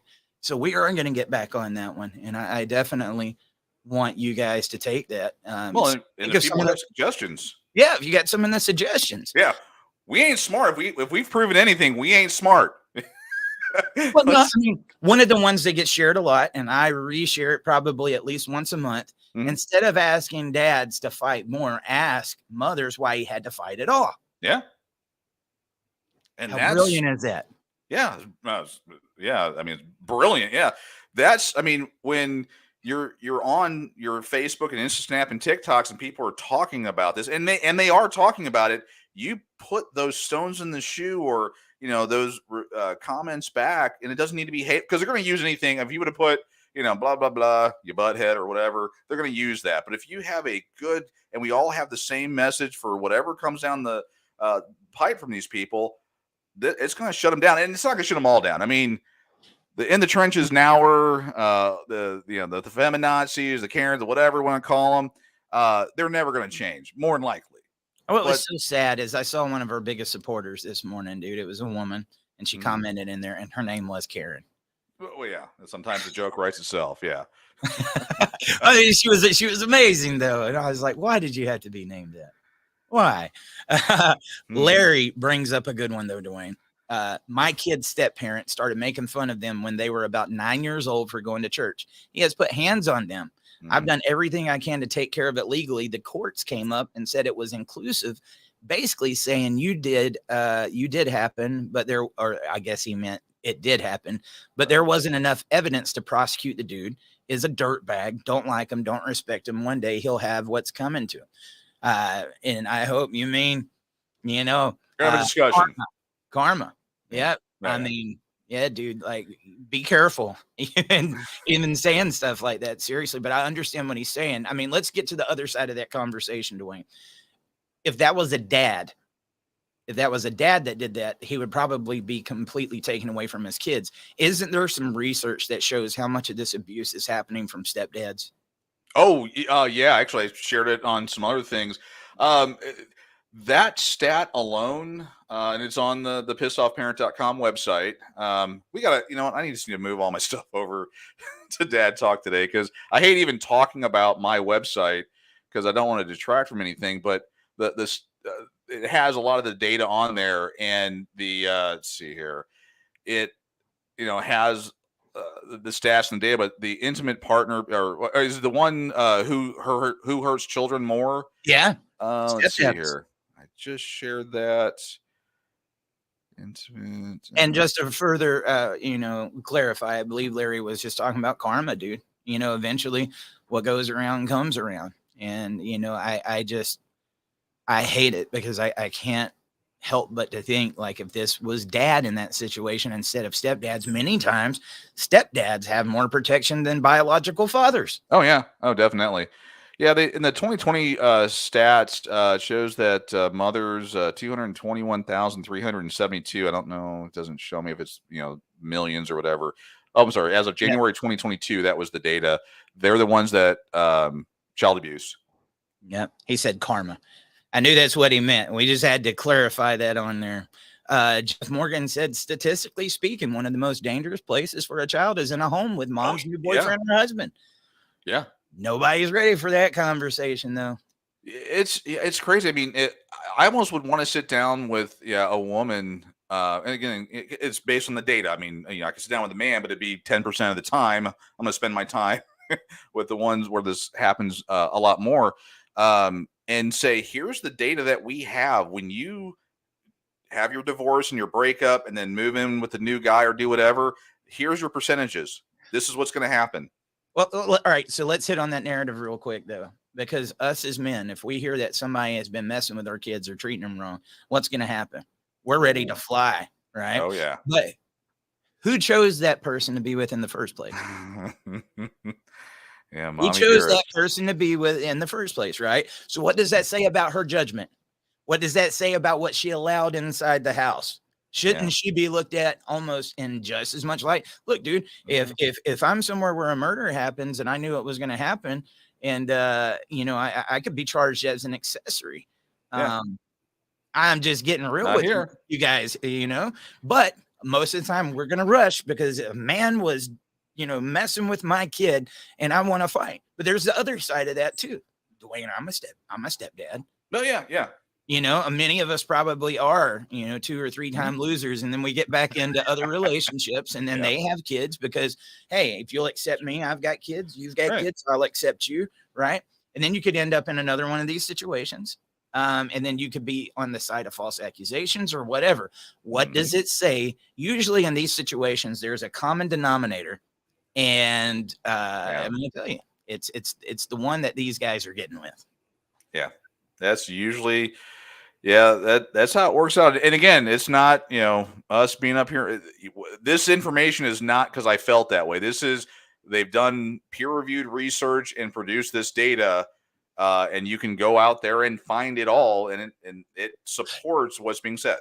All right, you know what? I got to give this, Julie. We got to be fair. She said, or new wife. Oh, Trust yeah. me. Oh, yeah, dude. Trust me. I mean, most of these guys, we don't learn after the first situation, right? Because we want to jump back out there and we want to get in another relationship. And what happens? We go with what we're familiar with.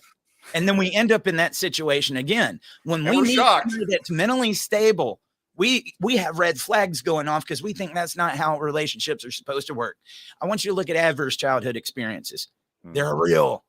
They're real. There's something about that controversy that feels like home, right? Oh, And until you break that cycle and realize, like, look, man, I'm doing a really bad job at picking these people. And then you end up in, this community. And then one of the common things that I hear, Dwayne, is they're teaming up against me. Did you get triggered on that one? I haven't talked to you about that, but will exes team up together? Because you went and you got back into another one. Let's all get there and let's talk about each other. We need to make him look bad. Yeah. Oh, well, yeah. Well, again, I'd say when the girls get together, they're enabling each other, they're building each other up, they're stunning and brave, and next thing you know, they're going nuts. What's funny is, my rock star wife, she tried to not befriend, but she could tell there was the conflict between us, so she wanted to be the helper kind of like the way Katie was. She was the peacekeeper. And again, if you haven't watched the show from Saturday, you should go out there and watch that. It was an alienated child that came on and told her story. But she tried to say, "Hey, we're not going to be friends ever, but I can be here to kind of do the whatever." And my ex-wife tried to pull her in, and she's like, "I live with the guy." They want to recruit. Yeah. Oh yeah, they want to recruit. What's crazy is the people that had known you for the least amount of time, that you shared the least amount of real conversations with because you thought it would be used against you, are the ones that know you better than anybody. Yeah. It's no different on social media. Oh, yeah. Yeah, dude, how many times are you going to meet somebody new in the comments that thinks, this is what this person is, and they don't even know who the hell they are. Trust me, exes do the same exact thing. But I will say that's another thing of getting down in the comments. We need to promote this one on every single podcast. I just reshared this past Saturday's interview down there in the comments. If you want to get down there and check it out, that podcast with Katie, dude, knocked it out of the park. Yeah. Straight knocked it out of the park. And those are the type of podcasts, not the ones where it's me talking, but she has a very strong voice and people need to hear that one. We won't go back over what it was again, but if you want to know what it's like for a child that's going through these issues, a lot of everything that we're talking about, that podcast kind of encapsulated it, man. Yeah, no, it was a great podcast. For some of you out there, you may end up talking to your kid listening to that podcast. Podcast. Oh yeah. Oh yeah. You need to promote that one. If you want your kids to start challenging the perceptions and the different narratives that's been out there, share that one. Because I asked her specifically if there was a kid out there that went without seeing their dad, or maybe they've went through what you went through, what would you tell them right now? That is one of the most important podcasts that we've done yet.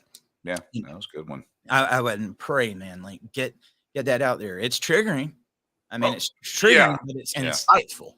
It's insight that you're not going to get from these guys right here. We can guess, right? But hearing it from the child themselves, yeah. And I mean, I think the only thing that wasn't in there was Mighty Mouse, even though at one point in time her stepdad thought all these bad things because that's what he was told. Well, yeah.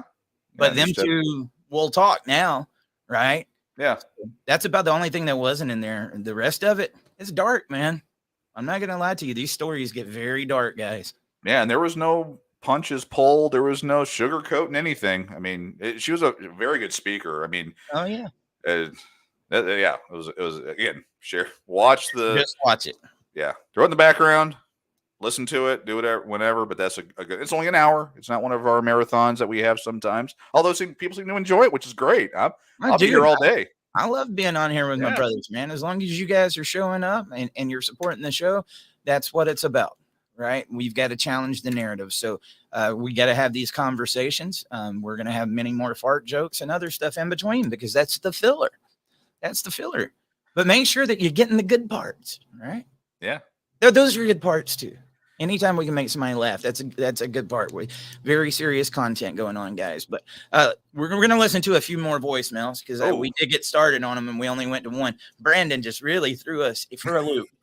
That's what he did. Yeah, Pasquale just asked a question there in the comments. That's very. Would you recommend showing that podcast to your kid? Yeah, there we go. I keep thinking about that if my daughter hears this from another kid, a light bulb will go off. I would say yes, but maybe you just share it and let them discover it for themselves. I wouldn't sit them down and be like, you got to watch this. Because that's when, I mean, you don't want to force feed the kids anything. And if they discover it on their own, I mean, like I said, share. I don't want to, it's hard. It's hard to answer that one. It really is, because I do believe that one could be one that is going to be very enlightening. I say there's one that a lot of daughters need to watch too. And I would recommend sitting down and watching with them. That's The Red Pill. Oh yeah. The Red Pill. I've had several people that I know who have sat down and watched that with their daughters. And we recommend it. We recommend it all the way. But it shows this feminist that just was completely against men and thought like people like our show and stuff like that was ridiculous. Abusers, rape apologists, and all this different stuff. And about midway through, she was like, whoa, they're right. Yeah. They're right. And so, and what does that do, Dwayne? When we keep talking about like wanting to do that podcast to change the narrative, I mean, it's coming full circle, right? Mm. That's exactly what that one did. Yeah. Right. It took somebody that had this mindset, this belief, and challenged her to say, and only because she was wanting to discredit us. Right. Did she sit down and have those conversations. Yeah. Think about that. That was the thing. Only because she wanted to discredit us did she end up getting flipped. Yeah. Yeah. She walked into that. I mean, and she talks about in the first, in the prologue in the very beginning, she's like, she's a proud, or she was a proud feminist. Yeah, it was staunch. Yeah, she was like, I am ready to and because she had been fed all this nonsense, and she heard about the MRA world and said, I'm going to go in there and I am going to make them look like the idiots they are. And what's important is it took time, because it wasn't the first time she heard the message. It wasn't the second or the third or the fourth, but over time she's like, it made her think. And if there are any thinking women out there, I would challenge you to watch that. Arnold Jones said, Red Pill and Divorce Court are classics. Eric, we will have more coming, right? That's the plan. Guys, if we can get things going, it depends on the community. It depends on the support that we get here. Really. That's just the way Yeah, I don't know if you're allowed to talk about how much John Mast documentary cost. I'll Sure, leave dude. that. I will. So, like, documentaries are one of the most expensive things that you can do. Why? Because you got to go on location. You've got to have camera guys, the whole 9 yards. I mean, luckily, with the John Mast documentary, I had some cameras. So me and Robert Garza did it, but that wasn't without its challenges, dude. We had 2 days before John's funeral, after we found out about it, me to come from Georgia, him to go from Dallas, Texas, all the way up to Spokane, Washington. And when we got there, dude, I mean, the road was so thick and ice, man. It was both of our first time being out there. But because it was out west, and it was 3, because Melissa Isaac went out too, but she went to North Dakota, and we ended up meeting with her later. Those tickets were $1,000 a piece. Yeah. 1,000 for Robert, 1,000 for me, 1,000 for Melissa. Then the rental car was $1,000 because we started in Spokane, Washington, went through Idaho, and then through Montana and to North Dakota, and we left the car in North Dakota. So there's $4,000. And then by the time we did gas, we did the hotels and everything, it was $5,000 in that first run just to get us up there. Okay. And then we got to the funeral and did everything else we did. Well, we had to go back. We went back for a rally in Boise. So I done told you what the first one cost. We had to do it again. Yeah. And then by the time we got done with it, man, I had to pay to get subtitles put on it. I had to get help with video editing and coloring. Me and Garza did the editing ourselves, but I am not even going to attempt to get into color correction. Yeah. And then we had to get the audio. We had to get the audio mixed and mastered. And let me tell you something, guys. If you're not a techie like these two guys right here, if you get off 1/100th of a second on the audio on a documentary, and then their lips is not matching up, it is almost impossible to match it back up. Oh, yeah. And we did several times. We had to get the voices back, and Got it.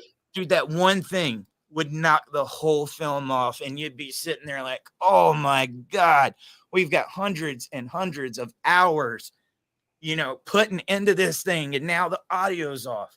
I mean, there were so many challenges that came with that, man.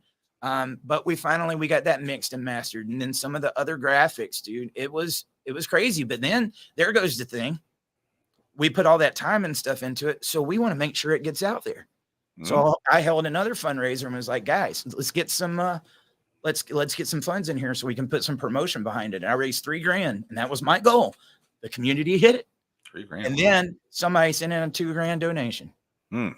I turned around and put that $2,000 with the $3,000. We put $5,000 promotion out there on a documentary that we didn't charge for, and that we don't have any ad money coming in from, right? Because we wanted people to see that documentary. We want to keep John's name out there, but we also want them to see what he went through. So that's just a long way of saying, guys, that was our gift and our hard work for you guys to take that and make sure people see it. And that's the same thing that happened with Divorce Court. I got to talk to Dr. Drew. I went on Dr. Drew's show. They honestly thought that documentary was just going to kill it, man. They thought it was going to get out there. And he, when I talked to him up in South Dakota, he said, I can't believe that one didn't get out there to more people. They put a lot of time into that. It was a good documentary. Like, if you know the ins and outs of the system, that one tells you about it, unfortunately. And I think, like, if they would have knew then what we know now, right? Only so many people can sit down and listen to the statistics and what's going on in the system, right? Yeah. I can sit there and listen to it all day long because I want to learn. I want to learn how it operates. But for people that aren't in the system, that haven't been through it, I think sometimes the thing that resonates the most is these stories. Right. And so that's why we're wanting to get the stories out. That's why your voicemails are so important. People will listen to those. They're not going to listen to the statistics. And I get the advocates. They're like, 50% of this, 82.5% of fathers, this is the statistics. This is the fatherless statistics. And I hate to say it, guys, you're expecting a world without empathy to have empathy. Yeah. I mean, people that show up to funerals and they're doing their Insta Snap, selfie pic, and that's the only reason they're there. I mean, it's, you're expecting people to go, oh my God, 85% divorces. The father loses custody, and he's in the child's life. 15 to 20% of their other day, of the kid's life. Oh, I'm so sad about that. No one cares. So, I mean, there's all these little things that you got to think about before going into production, before going into editing. And it's a lot of work, guys. It's not just as simple as we got to raise money and just get out there and do a documentary. That don't happen overnight. No. That is a very, very big undertaking. I could have done 200 podcasts in the time that it took to make I Stand with John. Yeah. Right. In the meantime, you got all these people working on it, and they still have their daily lives too. Yeah. But I want to get them out there. And that's what I said about that Silver Bullet film. I want to get something out there that talks about false allegations. And that's going to be my next big project. And I hope that the community will chip in, and I'll show you what it costs and what comes in, and say, this is what it doesn't take hundreds of thousands of dollars to get those out. You could easily sink that much into them, but we can do it for very little. And I've got some plans with it. So, Mike said, Joe Sorge, I don't know if that's Jorge or Sorge, said the director of Divorce Court donated $2,500 to this movement. I think it would be a good idea to reach out to him and join forces. I have never even talked about it or heard about him. So I'll have to do that, Mike. I'm glad you're telling me. There's another guy that was talking about, he's making a documentary about false allegations. When we was out in Texas, there was another guy that was there making a documentary. There's a lot of independent media going out there. Yeah. There's just, I think for what we do with Dad Talk and trying to get it into the picture where most of the time it gets moved out. Right. There's certain things that really need to be hit on. And it's all strategy, man. Because dude, this is what we've been doing for the last 4 years, throwing everything up against the wall and see what sticks. Sometimes that's what it is. Yeah. It is. Yeah. I mean, I tell people, I do, again, one of my side gigs is video editing and things like that. A half day rate on a normal, everyday thing is about $4,500. That's for a skeleton crew. When I say skeleton, I mean skeleton. 4,500 local location. Dude, I Stand with John was me and Garza on the same platform we're using right now, like on a Zoom, and 8 o'clock in the morning to 4 o'clock in the morning every day for 2 months. That was after everything had been shot. We had done a lot of work prior to that. Oh, yeah. And when it got down to the editing, I kid you not, guys, 2 months without missing a day, 8 to 4. And when that was over, me and Robert both was like, we was able to do something else, and it felt so funny. Yeah. I feel like I'm supposed to be working. Yeah, dude. And I mean, every second of that day in those 8 to 4 hours was nonstop. Yeah. Nonstop. I got to match this up. I got to do this. A lot of people, dude, we actually had a completely different documentary. We had a 2.5 hour version of I Stand with John. And then, because I couldn't be as hands-on with that one. And we went back, watched it with the family and everybody, and was like, this needs to get condensed down. And then some of it just didn't feel right. So that's when that 2 months kicked off. And I sat there with him. No lie, dude. It was just all day long. And I was frustrated, dude. This is the thing. You get these little signs that what you're doing is right and that you need to carry on. One of the hardest things is telling somebody's story like John's and not having John here to give you the bits and pieces that you want. Right. And then second guessing yourself, like, is this what he would have wanted? Am I doing the right thing? John, man, I wish I could talk to you. And then one night out of the middle of nowhere, Dwayne, like from where I had him on Thanksgiving, I was looking for the file from when I had him off screen. John Mast is on the screen talking to me. And dude, I about had a heart attack. And I was like, what is this? I didn't turn the camera off that day. I brought him back up on the screen to talk to. It was weird. I don't hardly ever do that, man. Now you guys think about the voicemails and stuff that we're doing right now. How many times have I said, I want to bring you on the screen? That day, after I talked to John, something said, you need to talk to this guy.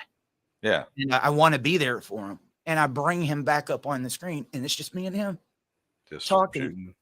And during that time when I'm sitting there questioning, what would he have wanted?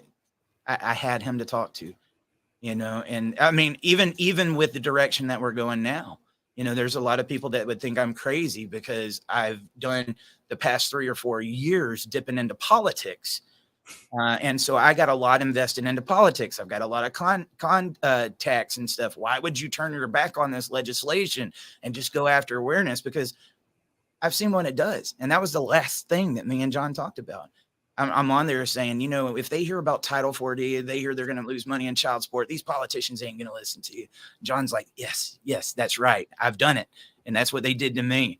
And so it was confirmation, man, all the way around. So everybody in this movement has a place where they need to get involved. And that's the thing.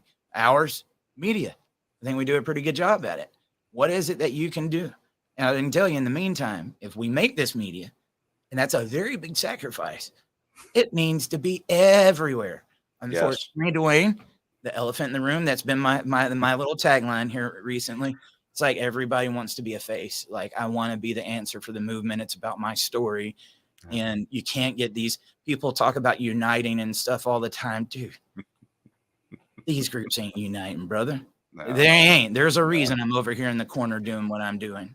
You know, I'm doing what I can. And you know what? No offense to any of them. I'm over here. I won't talk to you. You don't talk to me. Just like that. And it's not because people haven't tried to unite and get everybody together. It's a very hard arena to make content in, guys. There's a lot of challenges. Oh yeah. Oh yeah. Infighting and all the other this, and I got to have creative control. I mean, just all the nonsense that really prevents this whole thing from really moving forward. You know, well, it could be one of those things. Like, we've been talking about making more media and documentaries and stuff, and then like there would be people that would go right behind you, do the same thing, and then get mad at you if you won't share theirs. Yeah. And that's like, dude, where were you? You know, where are you guys now? I get nonstop all day long. Share this for me. Share this for me. And I'm like, I don't remember seeing you on Dad Talk. You know, you want to criticize, but I don't remember you there when all that hard work was going down. And that's just the real challenge. It's not the fun thing to talk about on here. No, we go through. Yeah, that's someone's behind the scenes stuff that, you know, but again, you've made it kind of a point to get more real with the audience and say, hey, this is the trials, the tribulations. This is where we're at. I mean, hell, I'm redoing my studio and you're seeing all my crap back there and my messed up sword right now. I'm hoping to get that up there. We're just keeping it real. And under my Michael Kors. Oh, yeah. What are you wearing today? Teenage Mutant Ninja Turtles is back. All right. Yeah. So behind this thing. But no, man, it's just real. I mean, if we're not real with our people and they don't know the challenges that we're up against, we don't get anywhere. You know, my thing would be, even for the people that, you know, they don't like the other groups or whatever, and the infighting and stuff like that, at least stay in your own corner and make it about the mission, right? Yeah. We're all fighting against the same enemy. Like, put your attention there. When you spend time, like, all this other stuff, it's meaningless. Yeah. I mean, and dude, we have really got to come together. I mean, if everybody's waiting on Superman, there's going to be a Superman. He's going to have the money. He's going to have the pool. He's going to do this. They're waiting on the Elon Musk of the family court, you know, and guys, I'm going to tell you, I think that's a pipe dream. Most people that are going to want to get behind it is people that have skin in the game. And if they got skin in the game, they probably ain't got no more skin to give. That's true. Well, we need people that are involved. I mean, because everybody is directly or indirectly involved by these issues. We need to get those people involved in some way. I mean, what's one of the things you hear all the time? I love what I can't share your stuff on my page, or I'm probably getting a little too real, but I can't share it on my page because what are people going to think about it? Because you're the pissed off parent. Well, yeah, that's what it is. I mean, let's be honest. That's more than likely what it is like a, I don't know, dude. I mean, when we talk about emotions being one of the downfalls of men, so is ego. Yeah. So is ego and wanting to be the leader and the leader of the pack. And I mean, that dude, like masculinity, that goes with men, right? I get it. But I wish somebody would get up here and solve it so I can stop. Yeah, you got video games to play, and damn right I do. My VR headset's got dust on it. You ain't kidding, dude. Mine literally does have dust. I could go get it. And you're gonna have like a 5-hour update waiting on it because you haven't booted it up in so long. Yeah, you might want to get that done now. Those are the worst. You know, you finally like, okay, I haven't been on this in a while. I'm about to sit down. I'm about to do it. And then you got like a 30 to 100 gig update. Yeah. And dude, if you got a PS4 like I did, I had the original version of the PS4 on later until that's the only one I ever had. Right. And then you get that 100 gig update or whatever. Like, dude, you're looking at days. Yeah. Because it's not that the internet's not fast enough. It can only process so quick, right? Right. Yeah. And it's like, well, there went that opportunity. Oh, yeah. Yeah. I had Keep it on rest mode, guys. Keep it on rest mode. I went, well, a couple of months ago, I was like, I'm going to sit down and play some zombies on my Xbox One. And I'm like, all right, fine, great. Slap it in, pop it up, boom. Can't do anything because I got an update. And I'm like, yeah, screw it. Dude, we got to get on some of those. We got to get on some of those for sure. Well, we talked yesterday about, I thought I could bring some game to it, but you're all talking Easter eggs and all that. I'm going to get my ass kicked. I'm a camper. Horizon Draka. If you've never done the Easter egg on that, buddy, it's you gotta feed the dragons, and then after you feed the dragons, you get bows with like fire arrows. Well, then you get to upgrade those. You can have lightning, fire, void, which is a bunch of skulls going around the screen killing the zombies, and then one other one, this lightning. Lightning, yeah. Oh, that's bad, dude. I watched I'll stop burning out now, but dude, it's bad. Yeah, I heard about it. I was actually watching on YouTube. There was a young YouTuber, and this is another thing that's kind of crazy. Dork Talk today, and he was on that map. People were paying him $600 to do his next map. I can do that. I mean, I could go do the Call of Duty right now, and I'm telling you, maybe it'd be a lot more. It'd get the ding, ding, ding, ding. I watch him, and dude, you just watch some of these guys playing video games like we did as a kid. It's like this person $5 here, this one $50 to get their comments on higher. Yeah. And I'm like, I mean, I don't know. If I was a kid nowadays and I was growing up and I was seeing this kind of crap, why would you want to go to college? Well, I mean, the study came out, men were checking out of the job market. We're checking out of college. We're checking out all these things. Not just that, dude, and lack of confidence because they can talk on the mic or the headset. This is actually a gaming headset, by the way, too, because my headphones broke and I'm too cheap to buy some more. But these guys do all their communication through this, so they don't know how to do it in real life. And there's no challenge to it. There's no criticism. There's none of this when they're in that world. So a lot of them are just sitting in their bedrooms, not going out into the real world because of what we've made for them. Yeah, that's a whole other thing. Kids today, they don't know how to talk to people like in person. No. I take my kids out and oh God, what the hell were we doing? Well, my youngest, I hope he's not watching. Well, he already knows this. He's getting a sunscreen or whatever for his car, one of his Christmas gifts. And we're up there and I'm like, all right, ask him this question. And I'm spoon feeding him. And then, cause I don't like to take over. I want to teach and then have him learn. And after it was all said and done, within like 3 minutes, the guy gave me like $100 off and all this other stuff was happening.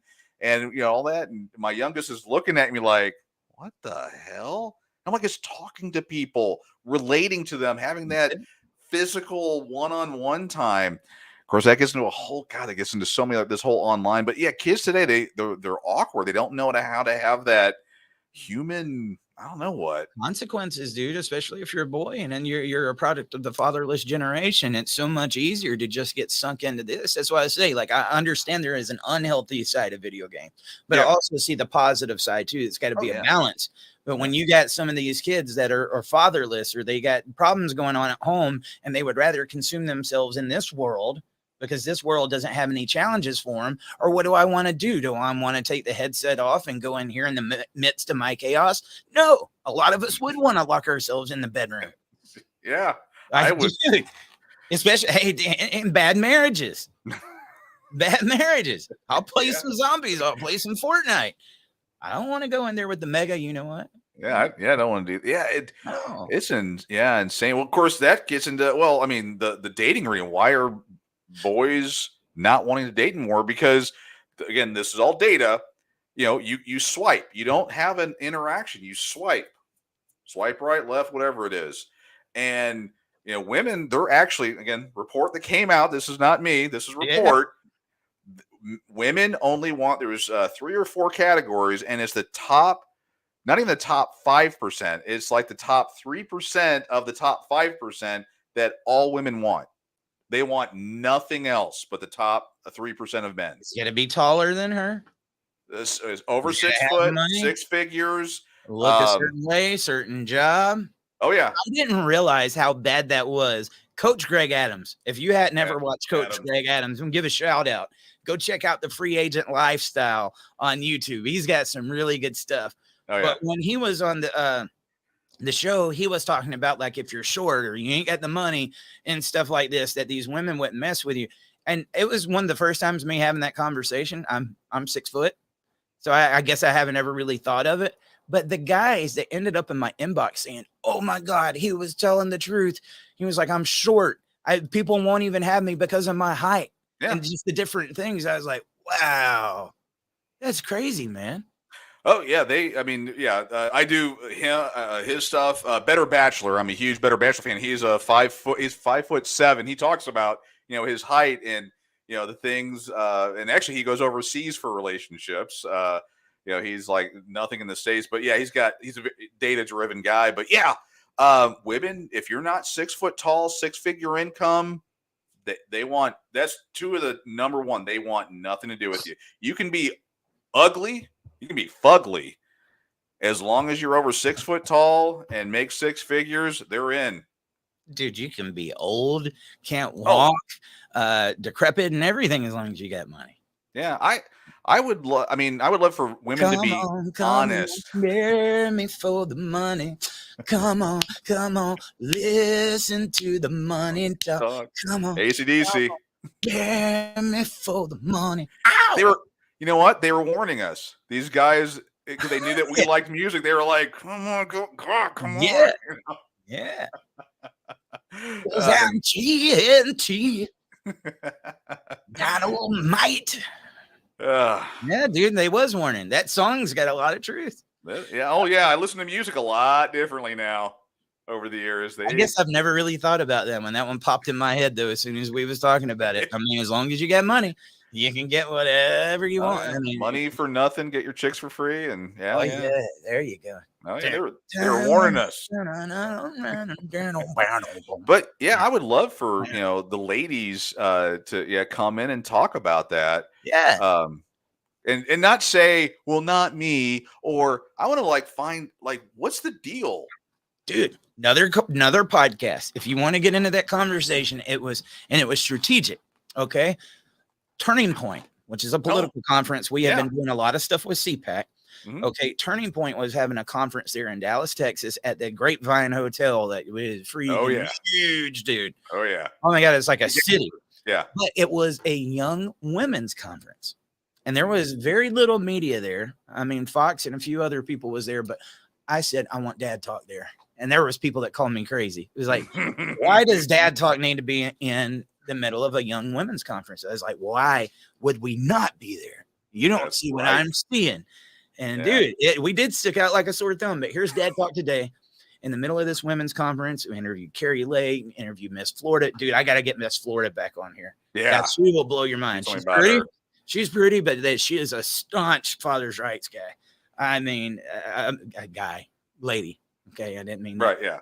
But no, dude, there was these girls from Clemson, and they were sitting back watching us, a bunch of these teenage girls. And they said, "Hey, you mind if we talk to you? We've got some issues going on with the guys, and we thought you could, bring it up." I was like, okay. Well, luckily every one of those girls grew up with a dad, and it was a strong masculine figure in their life. And I said, ladies, tell me, what is it that the boys aren't doing nowadays? One was confidence. One, I mean, they just gave me this whole list, and I was like, but you grew up with your dads. And they was like, yeah. I was like, what did your dads do for you? What did they instill in you? And man, it was just all this positive stuff. I couldn't have done it without my dad. He did this, he did this, he did this. And I was like, you realize everything that you said that these boys don't have, your dad had. I was like, you know what a lot of these boys don't have?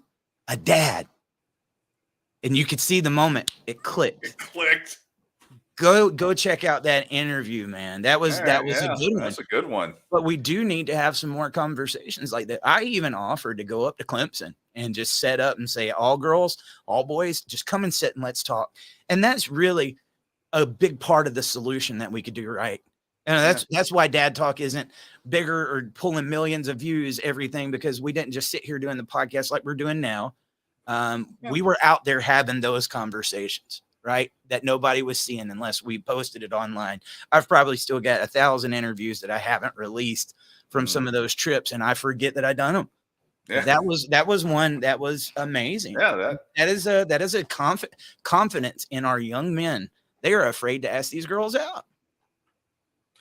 Well, I mean, they already don't have a lot of confidence to start with, and they get shot down. They don't get shot down nicely. Rejection sucks. They get put on social media. Look what this dork did. Blah blah blah blah blah. I'm talking to you, Susie, from 3rd grade. I got over it. And her name wasn't Sue. I can't even remember. I was that guy too, though, man. Can I give a story that doesn't make me sound that great?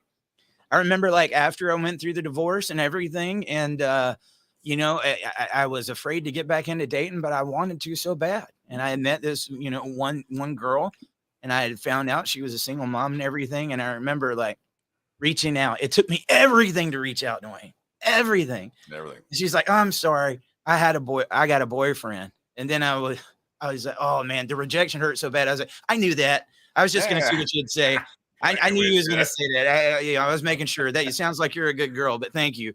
But it was one of those, ouch, because it took everything I had to put myself out there on the line again. Yeah. And there's so many of our guys that are going through that. I mean, you guys, that's why we say it all the time. You do matter. You do make a difference. Mm-hmm. And so many of these guys have been rejected and went through some of these situations where, dude, it's hard to even get out of the bed. Let's be honest. Been there. Yeah. Oh man, it sucks, dude. So, I mean, we need to be talking about men's depression. We do. Yeah. I was depressed. I can admit it. Well, so what if you're one of these guys that are going through these situations now, but you've spent that whole first 20 years in the room playing the video games, but you're ready. You want to get out there and you do this and you face that rejection for the first time. You know what I mean? How quickly you can go right back into that corner. The video game never rejected me. Yeah, I lost, but I was getting that reward and I was getting all that, and it was a safe place for me. Yeah. It's going out there and having some girl laugh at you because you're not 6'1" and $300,000 a year and whatever other things they come up with. Even though there are 3, that's what I find hilarious. They had a video and the girl was saying, I won't date anyone that's below 6 foot tall. And he's like, well, how tall do you think I am? And she's like, well, no, you're like 5'5", 6'5". He was like, no, I'm 6'2". And she thought, and then she had given her height. And so it was obvious what was going on. And she's just kind of like, yeah, I don't want to talk about this anymore. Yeah. It's just insane. But yeah, I mean, giving guys confidence to go out there. And of course, we're afraid of the false accusations. I mean, I'm just trying to think. I mean, hopefully I never have to ever think about dating again. You ain't kidding. No, God, I couldn't do it again. I'm done. If this one ain't it, I know it's it. I'm good. Happily married man. But Mike, Dwayne, you guys hit the nail on the head. Confidence, dude. Confidence. And you know what? Confidence is masculinity and confidence go together. Oh, and women like that confidence. I can tell you, like when I, going back to that, when I first, was going through a divorce, single dad, going through that, dude, I had the same clothes I had had for like 10 years. I had every Walmart shirt known to man and band shirt that had holes in the underarms and everything, holes in my pants. Like, dude, it takes a lot for me to throw away those pants. I'm connected to them. I spent a lot of time in those things. Even my shoes, I'd wear holes in them. And so I didn't care about it. And then I can remember after that feeling so beat up. And I would want to meet somebody, but when I'd be out in public, I just always had my head down. Yeah. It didn't matter if I was talking to a woman or if I was talking to a guy. I always had my head down. I couldn't look you in the eye. I was that beat up, dude. And at some point, I went and said, you probably need to get some new clothes because you look horrible. Okay. So I found the clearance stores where I could get decent looking clothes for not much. And I started taking care of myself. And along the way, something happened. I'll never forget, like walking through the mall one day, just head down low, wishing like, man, I wish I could find somebody. Next time I'm in there, I'm dressed up. I got some cologne on. I got this, but my head was up and I was confident. And I actually saw girls about break their neck, dude. And it was night and day difference just because I believed in me. And I said, you know what? I am worth it. I am worth it. I'm a great catch. Yeah, I've been through some bad relationships, but I was a great husband. I was a great man. Anybody that goes there is lucky to get me. And I found that confidence. How many times have you heard somebody that's been through a divorce and then, or a bad relationship, and then once it starts clicking for them again, they said, I found something I haven't seen in a very long time and I don't ever want to lose it. Me. Yeah. Isn't that powerful, dude? It is. You finally say it's okay to love yourself because you've been so unconfident for so long. And there is a lot of our guys that don't have that. And that's, yes, it's cliche. They say you can't love anybody until you love yourself. That is one of the most true statements out there, dude. It is. Until you believe in yourself. I mean, I don't want this to turn into a Tony Givens or whatever show, but until you believe, then you have that confidence and you stand up, the chest out, even if you're faking it, you do Sometimes that. You get have that. to fake it. Yeah, you got to fake it till you make it. That's another good one. But yeah, until you have that, and that other people, like or not, we respond to women, if we're talking about, the man-woman thing, women, that's what women respond to. Women, again, hypergamy. There's a lot of negative parts of hypergamy, but if you pull out the right kernels, they look for confidence. They look for those things. You ever see a guy that doesn't have a lot of money, ugly, with a 10 or 11? And you're like, how the hell did that happen? Lyle Lovett's got Julia Roberts, brother. Yeah. Back in the day. Yeah. Oh, yeah. I remember that one. It's like, what the hell? This guy. But that confidence, and then, they love comedy. Wait till we get to the bedroom for the comedy part. But, I always say my comedy at the wrong moments, dude. Really? Oh, yeah. Any gems that you're allowed to talk about? Or Probably not. Probably not. But it's just like earlier when we were talking about the unicorn and like the horning part, talking about it's like you're in that moment where it's like, this is the last thing in the world you need to say, but it's too good not to do it. Yeah. Luckily, my wife loves my humor. It's probably one of my best traits. Yeah. Well, they're actually, Brandy, she will like grab my mouth sometimes. Like we're out in public and someone will say something because I don't have that control, or I haven't, because sometimes they throw you softballs and I still have that issue, but yeah. My wife is the world's worst on picking up on my jokes. Really? Like I'll do something like so sarcastic or just like anybody could catch it. And she'll be like, what do you mean? It's just one of those moments that you slap your head. It was like, man, that was so damn good. Yeah. She never catches it. She catches them every once in a while now. And then when I say it, she'll be like, oh, yeah, and start laughing. I'm like, man, that just doesn't have the same. It's got to have this. Yeah. Yeah. Well, again, my wife and I first met, she didn't even know what Star Wars was. She was the most anti-nerd. I didn't know how it was going to work out. I was a little nervous there for a while, but again, over the years, she cried at Avatar Part 2. She was, there was parts in there. That's where she's at now, which is awesome. But now she gets my jokes. The jokes. She gets my jokes now. We're solid. It's all good. There's a lot of them in my bed. Yeah. She gets the comedy, which is done great for a relationship. I'll give you one. You know where I got a lot of those jokes and like my comebacks and stuff with my buddies on video games. Oh yeah. Like we just sit there and roast each other nonstop. It's fun. It was fun. It was fun to There's do. no race. There's no offense. There's no nothing. Yeah. Nothing's off the table. And it's just like boys being boys, man. Well, I don't know if you have, you're younger than I am, but did you have Truly Tasteless Jokes, the entire series growing up? No, I don't remember that one. I remember Faces to Death. No, Truly Tasteless Jokes was a book series, and they were truly tasteless jokes. Made fun of every nationality, every ethnicity, political, everything. And these were the jokes. You have to Google it. I'm sure it's out there in PDF somewhere. Be quicker than me find, because I have my copy still. And it was you could. I mean, me and I'm Polish. My best friend growing up was Italian, and you can imagine the jokes that we would tell each other. We would do that. And it was okay. It was fun. Oh, Uh-oh. I'm hurting, dude. There's a comedian that you're reminding me of, and I could have told you his name if I wasn't thinking about it right now. He's the one that did all the like, hey, Jack be nimble, Jack be quick, Jack Andrew Dice Clay. Dice. The Dice Man. Dude, I know Dice Man. Hickory Dick. Oh, I can't do that Hickory one. Dickory Dock. Little Boy Blue. He's not talking about his clap. Oh, all that stuff was great. Red Skelton. I mean, Richard Pryor, Eddie Murphy. I mean, all those. Sam Kinison. There was this thing when Sam Goes to Hell. The whole thing is about marriage. It was great. What's the guy from Police Academy that was like, ah? Andrew Goldthwait. Yeah, Andrew Goldthwait. Yeah. He must have got married because he lost his comedy. Yeah, probably. See, that's probably what happened to Goldthwait. Bobcat Goldthwait. Bobcat, Yeah. right? Yeah. Bobcat. What happened to Bobcat? I mean, that guy was funny. He dude. probably got, we'll have to check that out. He probably got married. I shouldn't say, now I'm all down on marriage again. No, dude. I mean, I'm all about it. I mean, we sit here and talk about, that all the time. But all right, guys, we have gotten several different things that we're going to try to go through this week.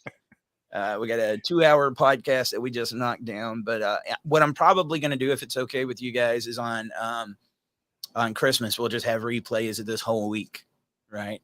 And if you got something, I got it. And we'll play this at the end of every show. This week, if you got a voicemail that you'd like to say to your kids, there's something you'd like to say to your kids on Christmas. Okay. That's what we're going to open the platform up for. There we go. Don't say their names. I know that's hard. Yeah. But we don't want anything to be used against you. But if there is name. Yeah. Use a nickname or something where you can bookmark and you could show it later on. People talk about journaling and different stuff like that, where they can show their kids that they was thinking about them. There will always be that show that you can say, hey, look what I was doing on Christmas. Yeah. I was fighting. I was fighting alongside these guys who were fighting. So let's make that show. And I can guarantee you, me and Dwayne, we will come on here, make sure that gets played, and we'll play it on Christmas. 762-441-0281. See how quickly that mood went back down. I know. It's like, but it's mix it. We know what we're fighting for here, guys. Yeah. We know what we're fighting here for. But I do believe some of that other stuff, our guys need it, dude. The confidence and everything else. Like I was that beat up guy that couldn't look at you in your face. I didn't know how to move on. I realized later on, later on, that one important ingredient that I was missing. And the reason that that's so important to talk about is not to sound like an influencer or anything like that. There's somebody that's going through it right now. Yeah. Let me tell you something. Some of the worst moments that I ever had in my life, guys, my first divorce, even when I became a single dad to a 1-year-old daughter, was at Christmas. Oh, yeah. It was at Christmas, about 18 years ago. Okay. That was one of the darkest moments I've ever had in my life. I needed to hear what I just talked about. I wish I would have had Dad Talk Today back then. I didn't have Dad Talk Today. So there's going to be some of these conversations. They might step outside the realm of family law, but we got to give this stuff back to our men. They don't have anywhere. It's one thing to talk about family law, but there's many things that they're missing, Dwayne, in this world. Yeah. You know what? And I'm one of those guys that's not afraid to talk about it. If it's happened, it happened. It's not who I am, but let's empower our guys. Yeah, I would say, I mean, hell, for today, once we get closer to finishing up, everybody, all the guys and the girls, but all the guys, fake it till you make it. Go, you know what? Think of something positive and go, I'm going to be confident, and watch what happens. Hell, call and tell us about it. Well, so you fake it till you make it. There's some people that think that's bad. It's only fake if you get to the point when you think you've made it and you can't back it up. Yeah. If you fake it until you make it and you get to that point and you can back up everything you say and you can be that person, then that's what matters. Yeah. That's what matters. I mean, there's going to be a lot of these guys that are ready to check out. And so they have to fake that everything's okay so they can just make it through their day. But there's going to be one day that you're going to look back on those moments and be like, damn, It ain't so bad now. I can look back on those moments now, Dwayne, and they were messed up. But I made it, man. I made Well- it. And I did fake it. I did fake it. Yeah, I mean, talking about faking it. I mean, I can't remember if I've told this story before, but I tell you what, my things were going so bad for me. I looked to have confidence, and I tried to have a positive day. And that was when I would go into the office, and I went to the I think I told you about this. And I went to the bathroom. If the janitor had put blue stuff in the toilet bowl, it was going to be a good day. So I'd always go look for the blue bowl, and that was what taught, or what I would use to get myself to fake it till I made it, because things sucked at that point. But yeah, I was like, I'd go in there. There's a blue bowl. It's going to be a good day, Tater. I'm not thinking to laugh at that. But let me tell you what's going That's through what my I was mind. You know how every once in a while you have the big logs that come out, right? And then they splash it back up on you. Splash Mountain. And then you're going to have blue balls. Add those. That's what's going through my head. He's talking about the blue bowl.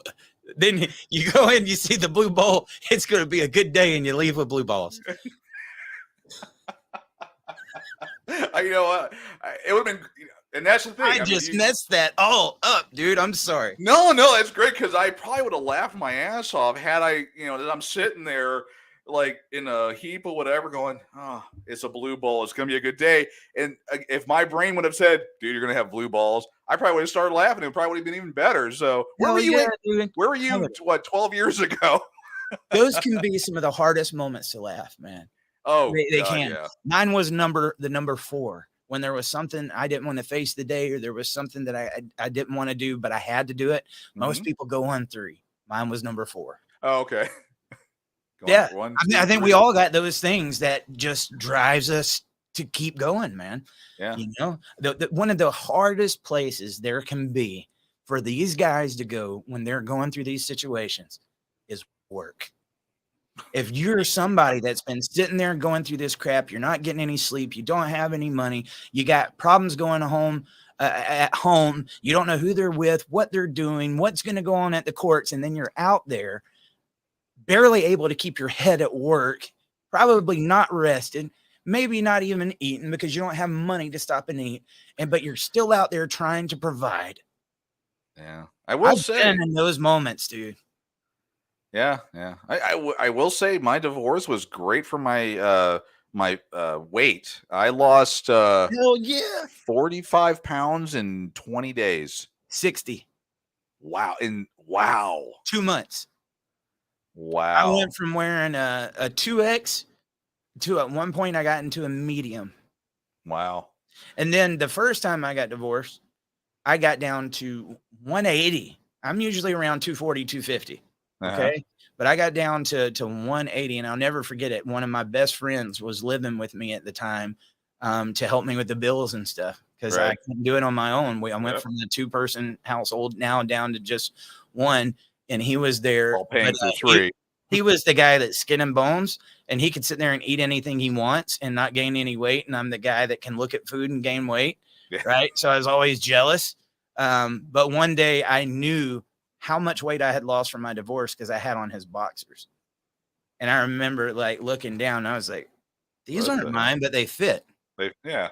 60 pounds, dude. I've lost up 60 in like pounds. 2 months. I remember those, like, dude, I would go, I don't know how far the body can go, but I go like a week without eating. Oh yeah. Yeah. That was A yeah. week. It did great for my IBS. I mean, And sleeping, dude. Like, I got no sleep. I hate to admit this on the air because I was a CDL driver, but I had to make money for my family. There was several days, dude, I would be at a red light. Next thing I know, Right. there was one Wow. day I used to work at Walmart distribution. Mhm. I can say this now because I don't work for you anymore. But I had been up taking care of my daughter all night, trying to feed her. And now I got, and make sure she was taken care of. And then I had to go work for 12 hours. And it was very hot inside that distribution center. And like I said, no sleep the night before. So I had to go use the bathroom. And I sat down on the toilet. I woke up 3 hours later. Oh. I'll never forget this, dude. Like waking up on that toilet, and I was like, did I fall asleep? And then I looked down, and it's 3 hours later, and I was like, Oh my Oh my God, dude. God. I ran back out, Okay, wait. just started working. There's no way because your legs would have been asleep. No, dude, 3. I am not kidding you. Yeah, I or- kid you not. That's how Wow. broken down and tired that I Wow. was. And it didn't make it any better. So I'll try to kind of give you the layout. Walmart, your toothbrushes and a lot of the different stuff, they don't send whole cases because some of that stuff doesn't sell Right. as much. So they do what's called a break pack. And they've got all these items that are just like every other once in a while that people buy, and they'll take 1 or 2 of them and they put them in this plastic box and they ship it out and then they stock it on the shelf. Right. Well, this particular thing, in order to see which item they're telling you to put in there, it's completely black. And all you're seeing is a little flashing red light, and then it'll tell you how many goes in there, and then you mash the button and then you go to the next one. And so now no sleep, going through all these issues, and I'm standing in pitch black, dude. Yeah, you're There was mornings, faster. the one thing that they would give you is like bottled water, and it would just be ice cold, dude. And there was mornings I just took them Yeah, oh yeah. and that was a 30-second, you know. Yeah. This is just real stuff. I can guarantee you there's people out there right now. They might not fell asleep on the toilet, but they've got these stories. They're trying to make it through the day. That's what dads do. Okay. Oh yeah, that is what we do. Yeah, that'd be something. Yeah, people call in again, voicemails. Talk about, hey, this is, The things that have sacrifice. happened. Yeah, sacrifice. That's the dad's sacrifice that no one ever wants to talk about. The dad's sacrifice. Yeah, hell, I remember driving home. I'd pull up to the stoplight and I'd catch a nap. Didn't Men happen. make up 93% of workplace deaths. Yeah. Guys, think about that. How many of them are going through these issues and they need some time just to be able to get their head back in the game, but they got to show up to work, and they might have a job where they really got to be focused. And that's some of the dangers. And if it was the other way around, there'd be some resources. Already I are. hate to say it that way. Yeah, there is. There is no maternity leave for the guy. No, I mean, Right. a couple places have put it in there. They're trying to do whatever, but yeah, there's really, and it's looked at as a really paternity Yeah, leave. why does he What? need it? Right? Yeah, Like he doesn't want to bond with his kid. yeah, Which I understand, dude. Like, I mean, we can get it in a whole other side of the conversation. Like with, you got to keep the business going. It takes a lot to keep a business going. But at the same time, if you're one of those big corporations, would it really affect you that much just to have like a counselor or somebody there that the worker could talk to and know that I'm not going to get fired? yeah. Right. Just to Yeah. give them a listening ear. It would be nothing, a drop in the bucket. Oh yeah. And that's something that should happen, dude, because these guys they're at work. Most of the guys that was watching us today are at work, and they're trying to get through their days, man. And Oh, so yeah. we all go through it. Yeah, I just remember we had a young dad. And again, I was in the corporate world, so we're all in this office and everything. We're sitting there hearing a presentation. All this stuff's boring. This guy falls asleep. The new father falls asleep. He starts snoring in the middle of the meeting. We just all got up and I know somebody that happened to. oh really? We just Jeff got up and Morgan. left. Who? Morgan? Or yeah. Garza could tell you about this one. It was one of the trips that I had to Texas, and that guy is a freak, man. He's always trying to record people. Right. So we get invited to this guy's house that's on the legislative committee there in Texas. Right. And there was judges and representatives and all those people showing up to interview a dad talk at this guy's house. Well, I'm on there interviewing this judge, and the next thing we hear is and You're like- Jeff fell asleep over there while the cameras are rolling and everybody's looking, and we're trying to keep the interview going, and all you can hear is the snore. One of the funnier things that ever happened at Dad Talk. Oh, The guy had been up all night working nonstop, and for a lot of people that don't know, he's got a special needs son. Yeah. Right? Yeah. The guy, he depends on them for Yeah. everything. He can't eat. He can't use can't go to the bathroom. He can't walk. He can't do anything. And Jeff helps with him nonstop. So when he's not at work, he's helping with him, or he is fighting for this movement. If that guy can go through all of that and not ever miss a legislative meeting or not have a camera in front of one of these parents that's going through that, imagine what the rest of the people in the movement can do. Oh, But here he is, there's that particular moment. And dude, he's that far removed from it, but he's a grandparent that's missing his child. yeah. And he's been through this system and he refuses to give up. So he's snoring because he has had no sleep. I am gonna give him such crap over that one. But yeah, no, he was last week. He was down in Houston. He Yep. drove like a maniac back, and he was at Maniac. Tyrone Darling's visual. Yeah. He had Had the recorded camera some rolling. stuff there. That I mean, yeah, and Jeff's It's dedication, 60? man. Yeah, yeah. And again, if he can do those things, we need 10 more like him. We need if the movement would do 5% of what Jeff Morgan has done, the just the getting out there and getting and did it, we'd have this thing licked. There's some other fun. We got some pictures of him falling asleep on the couch with his CPAP, and he took a towel from the bathroom to cover up with in his underwear. I'm gonna have to. Dad talk. Yeah, I'm gonna share some pictures, and if my wife's listening, she is laughing her ass off right now. So yeah, when I fall asleep, I fall asleep. This woman, and I will get pictures out there. This woman painted my nails, put me in a bra and a dress. So I woke up, she had earrings on me, the whole 9 yards. I was like laying them on the bed with me, She actually has a video of this. We get done with that. And we're like, oh, we got to go out and eat or whatever we're doing. We get out there, start the truck up. I start backing up, and I look down, and I notice my fingernails are painted. And it was priceless. But yeah, no, us dads, and moms, but us dads, when we go and go and go and go, and then we just You triggered another memory, dude. You just, I mean, seriously, when I was going cross dressing, dude, I went and got a second job because of child support. Okay. And Yep. I couldn't make much money. So now I'm working like 16, 17 hours a day with a 2-hour commute. Okay. So I had like 4 hours, and I was eating supper at midnight, guys. And I did that Monday through Friday. And what sucked is on the weekend, I wasn't much to my kids because I was so freaking tired, Dwayne. I did that for over a year, man. And on this particular one, I was so stuck in that cycle, and it felt like it was never ending and that I had no life.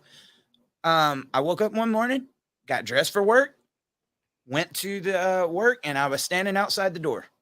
This is like 4 or 5 o'clock in the morning. It was Saturday. And I sat there and waited for 2 hours. I'm like, why isn't anybody showing up to work? God. I had got up on the weekend, and I was standing outside of my work. Wow. Yeah, dude. And but it was one of those hard moments, but it was also, that means I can go back home and get in bed. Yeah. But I just wasn't much of a dad back then, because it's not that I wasn't a good dad. I just, like, during the day, I'm doing everything I can. Sacrifice. Nodding off, eating supper at midnight every night. And then child support starts taking full child support out of my second paycheck. What During the the hell's middle of up that with that? sacrifice, I ended up paying money to work a second job. Yeah. I'm telling you, dude, like, how do people get there in their head? And you know what I'm talking about. How do people get there in their head? I understand. Oh yeah. Understand. But yeah, dude, showed up to work on a Saturday. On a That's one of those moments. You're Go like, home. okay. Go home. You're already up. You've got there, but you can go home. You can go to sleep. But stuck in that cycle, dude. Slave to the system.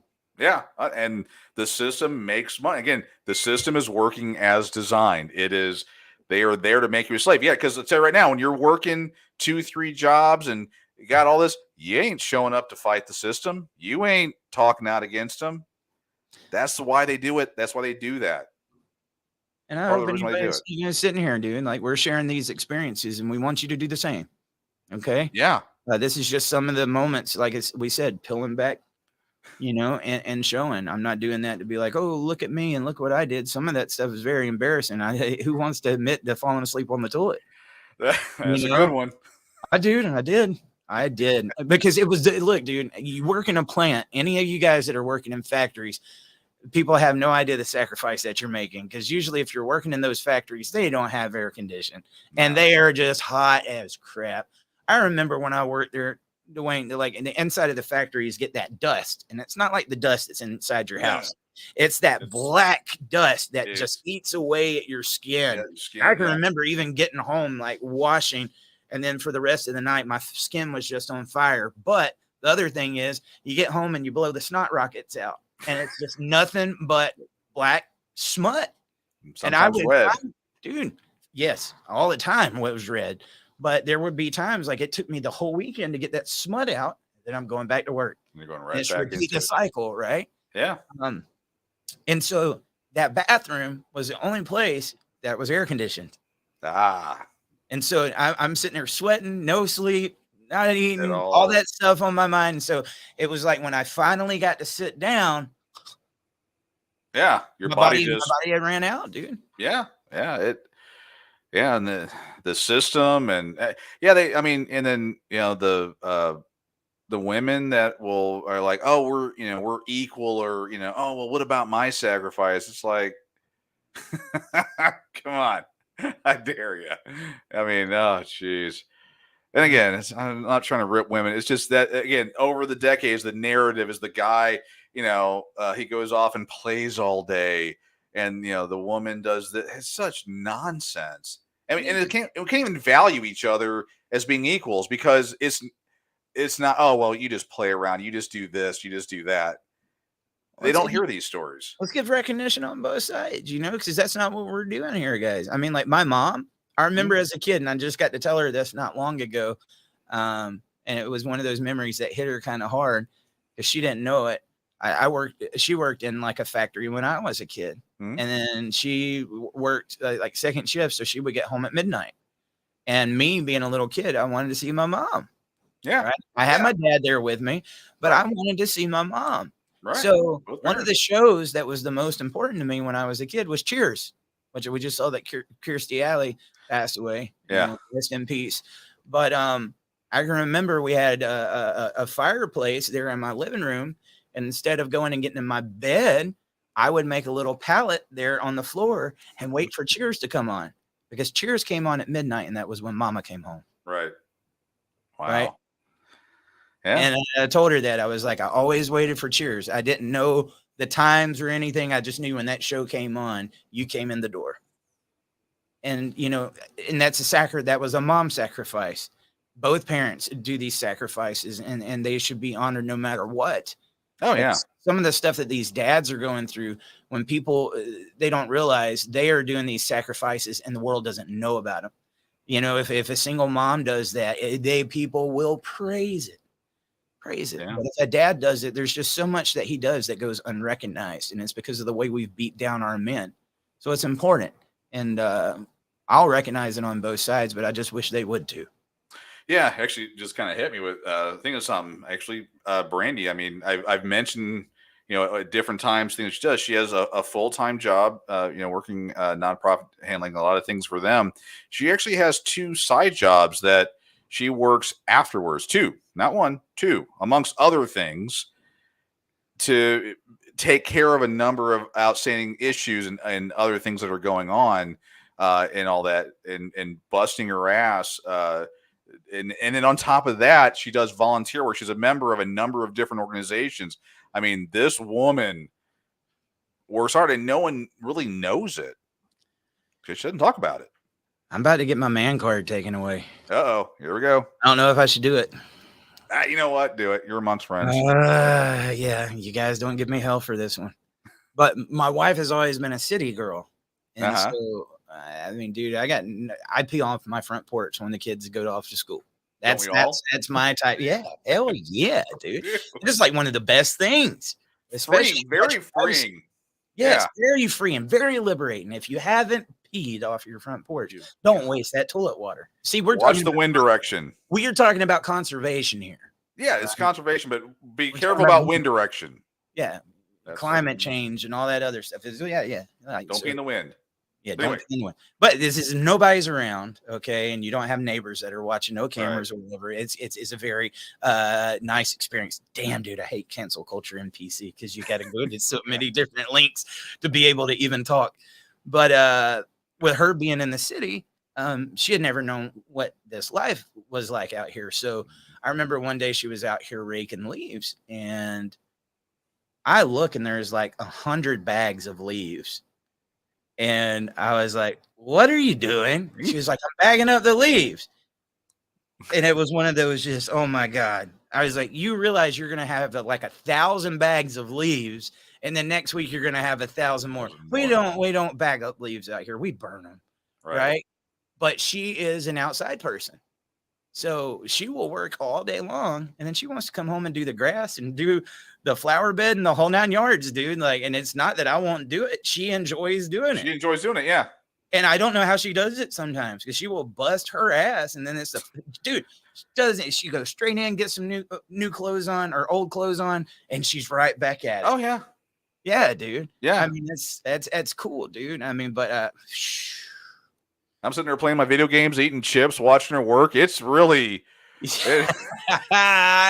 there it comes. No, I'm usually on the podcast with you guys. Yeah, doing something with dad talk, but it's when I do it. I've done it my whole life, but she loves doing it. yeah. Oh yeah. It's not because like she's having to do it. She likes doing it. And I'm going to tell you, I'm not Hank Hill. Yeah. I mean, if you're saying that's what you want to do, Go it. go I ahead. appreciate it. I'll cook supper. How about Good. that? There we go. Yeah, yeah. I'll cook That's supper. for all the ones like, I've cooked. I don't know how many suppers. You sound like you cook supper. We do equality. We are all for equality here. My first 2 marriages, I did all the cooking. Really, Yeah. every once in a while, like I'm not. No I'm- self-preservation I on my didn't first mind. couple.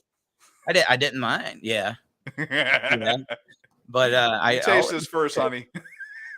that's why one of my favorite shows to watch with the kid was Who's the Boss? Tony. I felt Tony like Tony Danza. a lot of times. Yeah. All right. Yeah. Yeah. Or Danny Tanner. Dude, can Danny. you believe Saggett's going? As you Yeah. The other, Well, he did have a dirty mouth. yes, he did. Yeah. Everyone's a lot of people's first experience with Bob Saget was the house. Full House. Full House. There we go. Couldn't remember Full House. And they're like, oh, he's such a clean, sanitized, nice guy. It's like, you don't know the real Bob Saget. That boy had a dirty mouth. But yeah, I grew up watching. Well, my time with Bob Saget was the Funniest Home Videos. I'd watched that dude. since he was the original host of Funniest Home Videos. Loved it. Well, they still do those replays, but the one that people forget about is Joey from Full House had his own, which was world's funniest videos, I believe. Oh yeah, yeah. He Remember, was. and Right. they had like the jackalope, the bunny with the deer antlers on it. Fast Yeah. as can be, you'll never catch me. Right. I don't know how that one never gets remembered, but yeah, dude, those were like the 2 biggest shows on TV back then too, like Oh, between yeah. Full House and America's Funniest Videos. Religiously watched. Both. Yeah. I mean, Anybody remember TGIF? vaguely. I love the dinosaurs, man. Yeah. We need a Not the Mama. Not Right, this the is about the mama. time we're going off the rails. We- So I want to go, and we need to do some work behind the scenes too. So we're gonna get on that, but that will be our thing for Christmas. If you've made it through this, I want to do a show where you guys can say something to your kids. Yeah. We'll as many of them as we can get. I would probably have to say keep this one short, 30, 60 seconds. Yeah. 30 to 60 seconds. Don't do the whole 3 minutes. And I'm sorry, there's people that call in and they'll leave 3 or 4 voicemails. We can't do that. You're trying to take advantage of the system. Write down, Our rehearse it. system is good. Our system is for you. Stop going against the system. Yeah. Got a So, bad system outside there. Let's make it a good system inside here, That's the it. safe zone. Yeah. That's it. So you guys just be looking out for that. Not yet. Wait until I say it because it'll get the whole system out of whack. So Yeah. 76244. Uh-oh. We may have lost Eric. He's in that purse lip sporting the Michael Kors 81 jacket Dude. there. Oh, he's back. All right. Yeah, dude, my screen went to go, so I guess it's saying you gotta get off. Is it? Yeah, we're it's probably now. It's probably the now folks. Yep, They're infiltrating. Nambla. What is that? NAMBLA? That was a South Park thing. Yeah. Wow. National Association of Man Boy Love Association or National NAMBLA. I don't remember. That's a whole different discussion. Yep, it is. That better not be on Dad Talk today. 762-441-0281. We'll be back at you at 10 a.m. Eastern tomorrow, and we'll be back at 8 o'clock tonight, 8 o'clock p.m. Eastern. So, Yeah. all right, Dwayne. Till then. Till then, we'll see you guys. Never stay from with regret.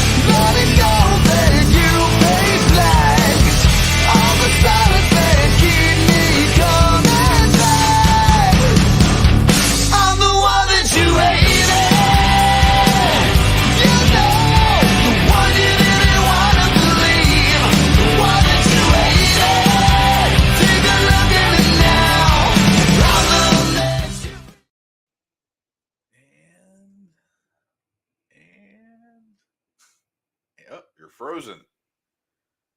Let it go. Let it go.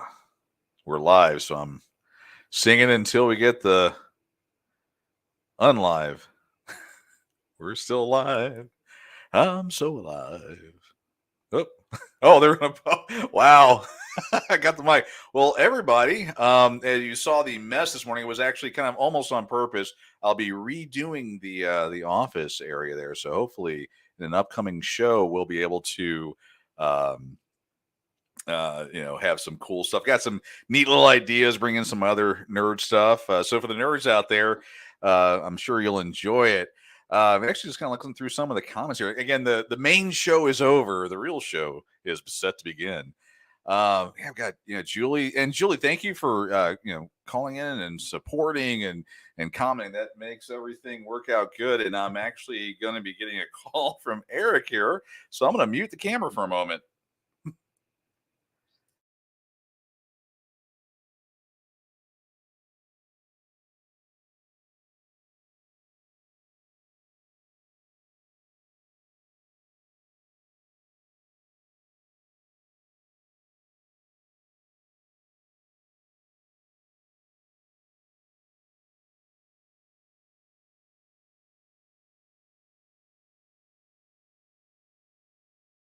Okay, so didn't know if any other things would be said, but yeah, for anyone that's still on, I can't even tell who's on or who's not. But yeah, Eric's internet went down like right as he was shutting the show down, and then all hell broke loose. So it's just me now that is on. So yeah, you'll notice behind me, I've got a big mess. I'm planning on doing some cool nerd stuff with that, and hopefully you'll like it. Don't worry, my wife will be supervising and handling all that, so it will look nice. I hope we'll have to see how that goes. But yeah, some other things that while we're waiting for his internet to restart, call in 762-441-0281. Leave voicemails on topics that you're interested in. Because again, we're a couple of guys trying to figure this stuff out and sharing and doing all this stuff. So we're trying to figure out, what's the pulse, what, people are interested in, what do we need to do? And that comes from the viewers. And of course, like, share, subscribe, get all that out there. Of course, helping out with some stars and things like that. Again, I know we're asking people to dig down deep and all that. But again, there's so much. I mean, well, Eric's on, so you can't tell me not to talk about this. But he's got some huge plans. And again, trying to grow everything over time. And he's seen some very positive things. We're doing some stuff behind the scenes. He's stepping out in faith on a number of those things. And again, he's hoping that people can, will come in. He'll never say it himself, but he's wanting to do a lot of stuff. And of course, it's some of his finances, and we're trying to get next level things done. I mean, he's got lots of contacts. He's got ways to make things happen. It's just getting those two pieces together. And we, again, he and I, thank everyone that has donated. But at the end of the day, they're, keeping the lights on and then getting in other projects. He's got some really cool media stuff, and I'm a media guy. So he's got some cool things. We're going to be working on actually a little bit later today, trying to get all that put together. There's just a lot. Yeah. The guy has put a lot of time, a lot of heart into this thing. And he's, in a lot of ways, is someone that, well, like me, could have, stepped away and done what a lot of people do. Because again, it is very traumatic. There's a lot of stuff, but he's said that he wants to make a difference, make a change for that. And, he wants to lock arms with everyone he can to get that done and getting that out there. And if someone comes along that's a lot cooler than he is and all that, please do. And hey, he's back. And I'm sitting here bragging about the country and how you can pee outside, and then the internet went out literally right as I went to hit end broadcast, and it went boom. Maybe someone peed outside and hit the line. I'm guessing so. Yeah. All right, now I can stop the show. All right. All right, guys. And Hey again. We'll see you a little bit later on.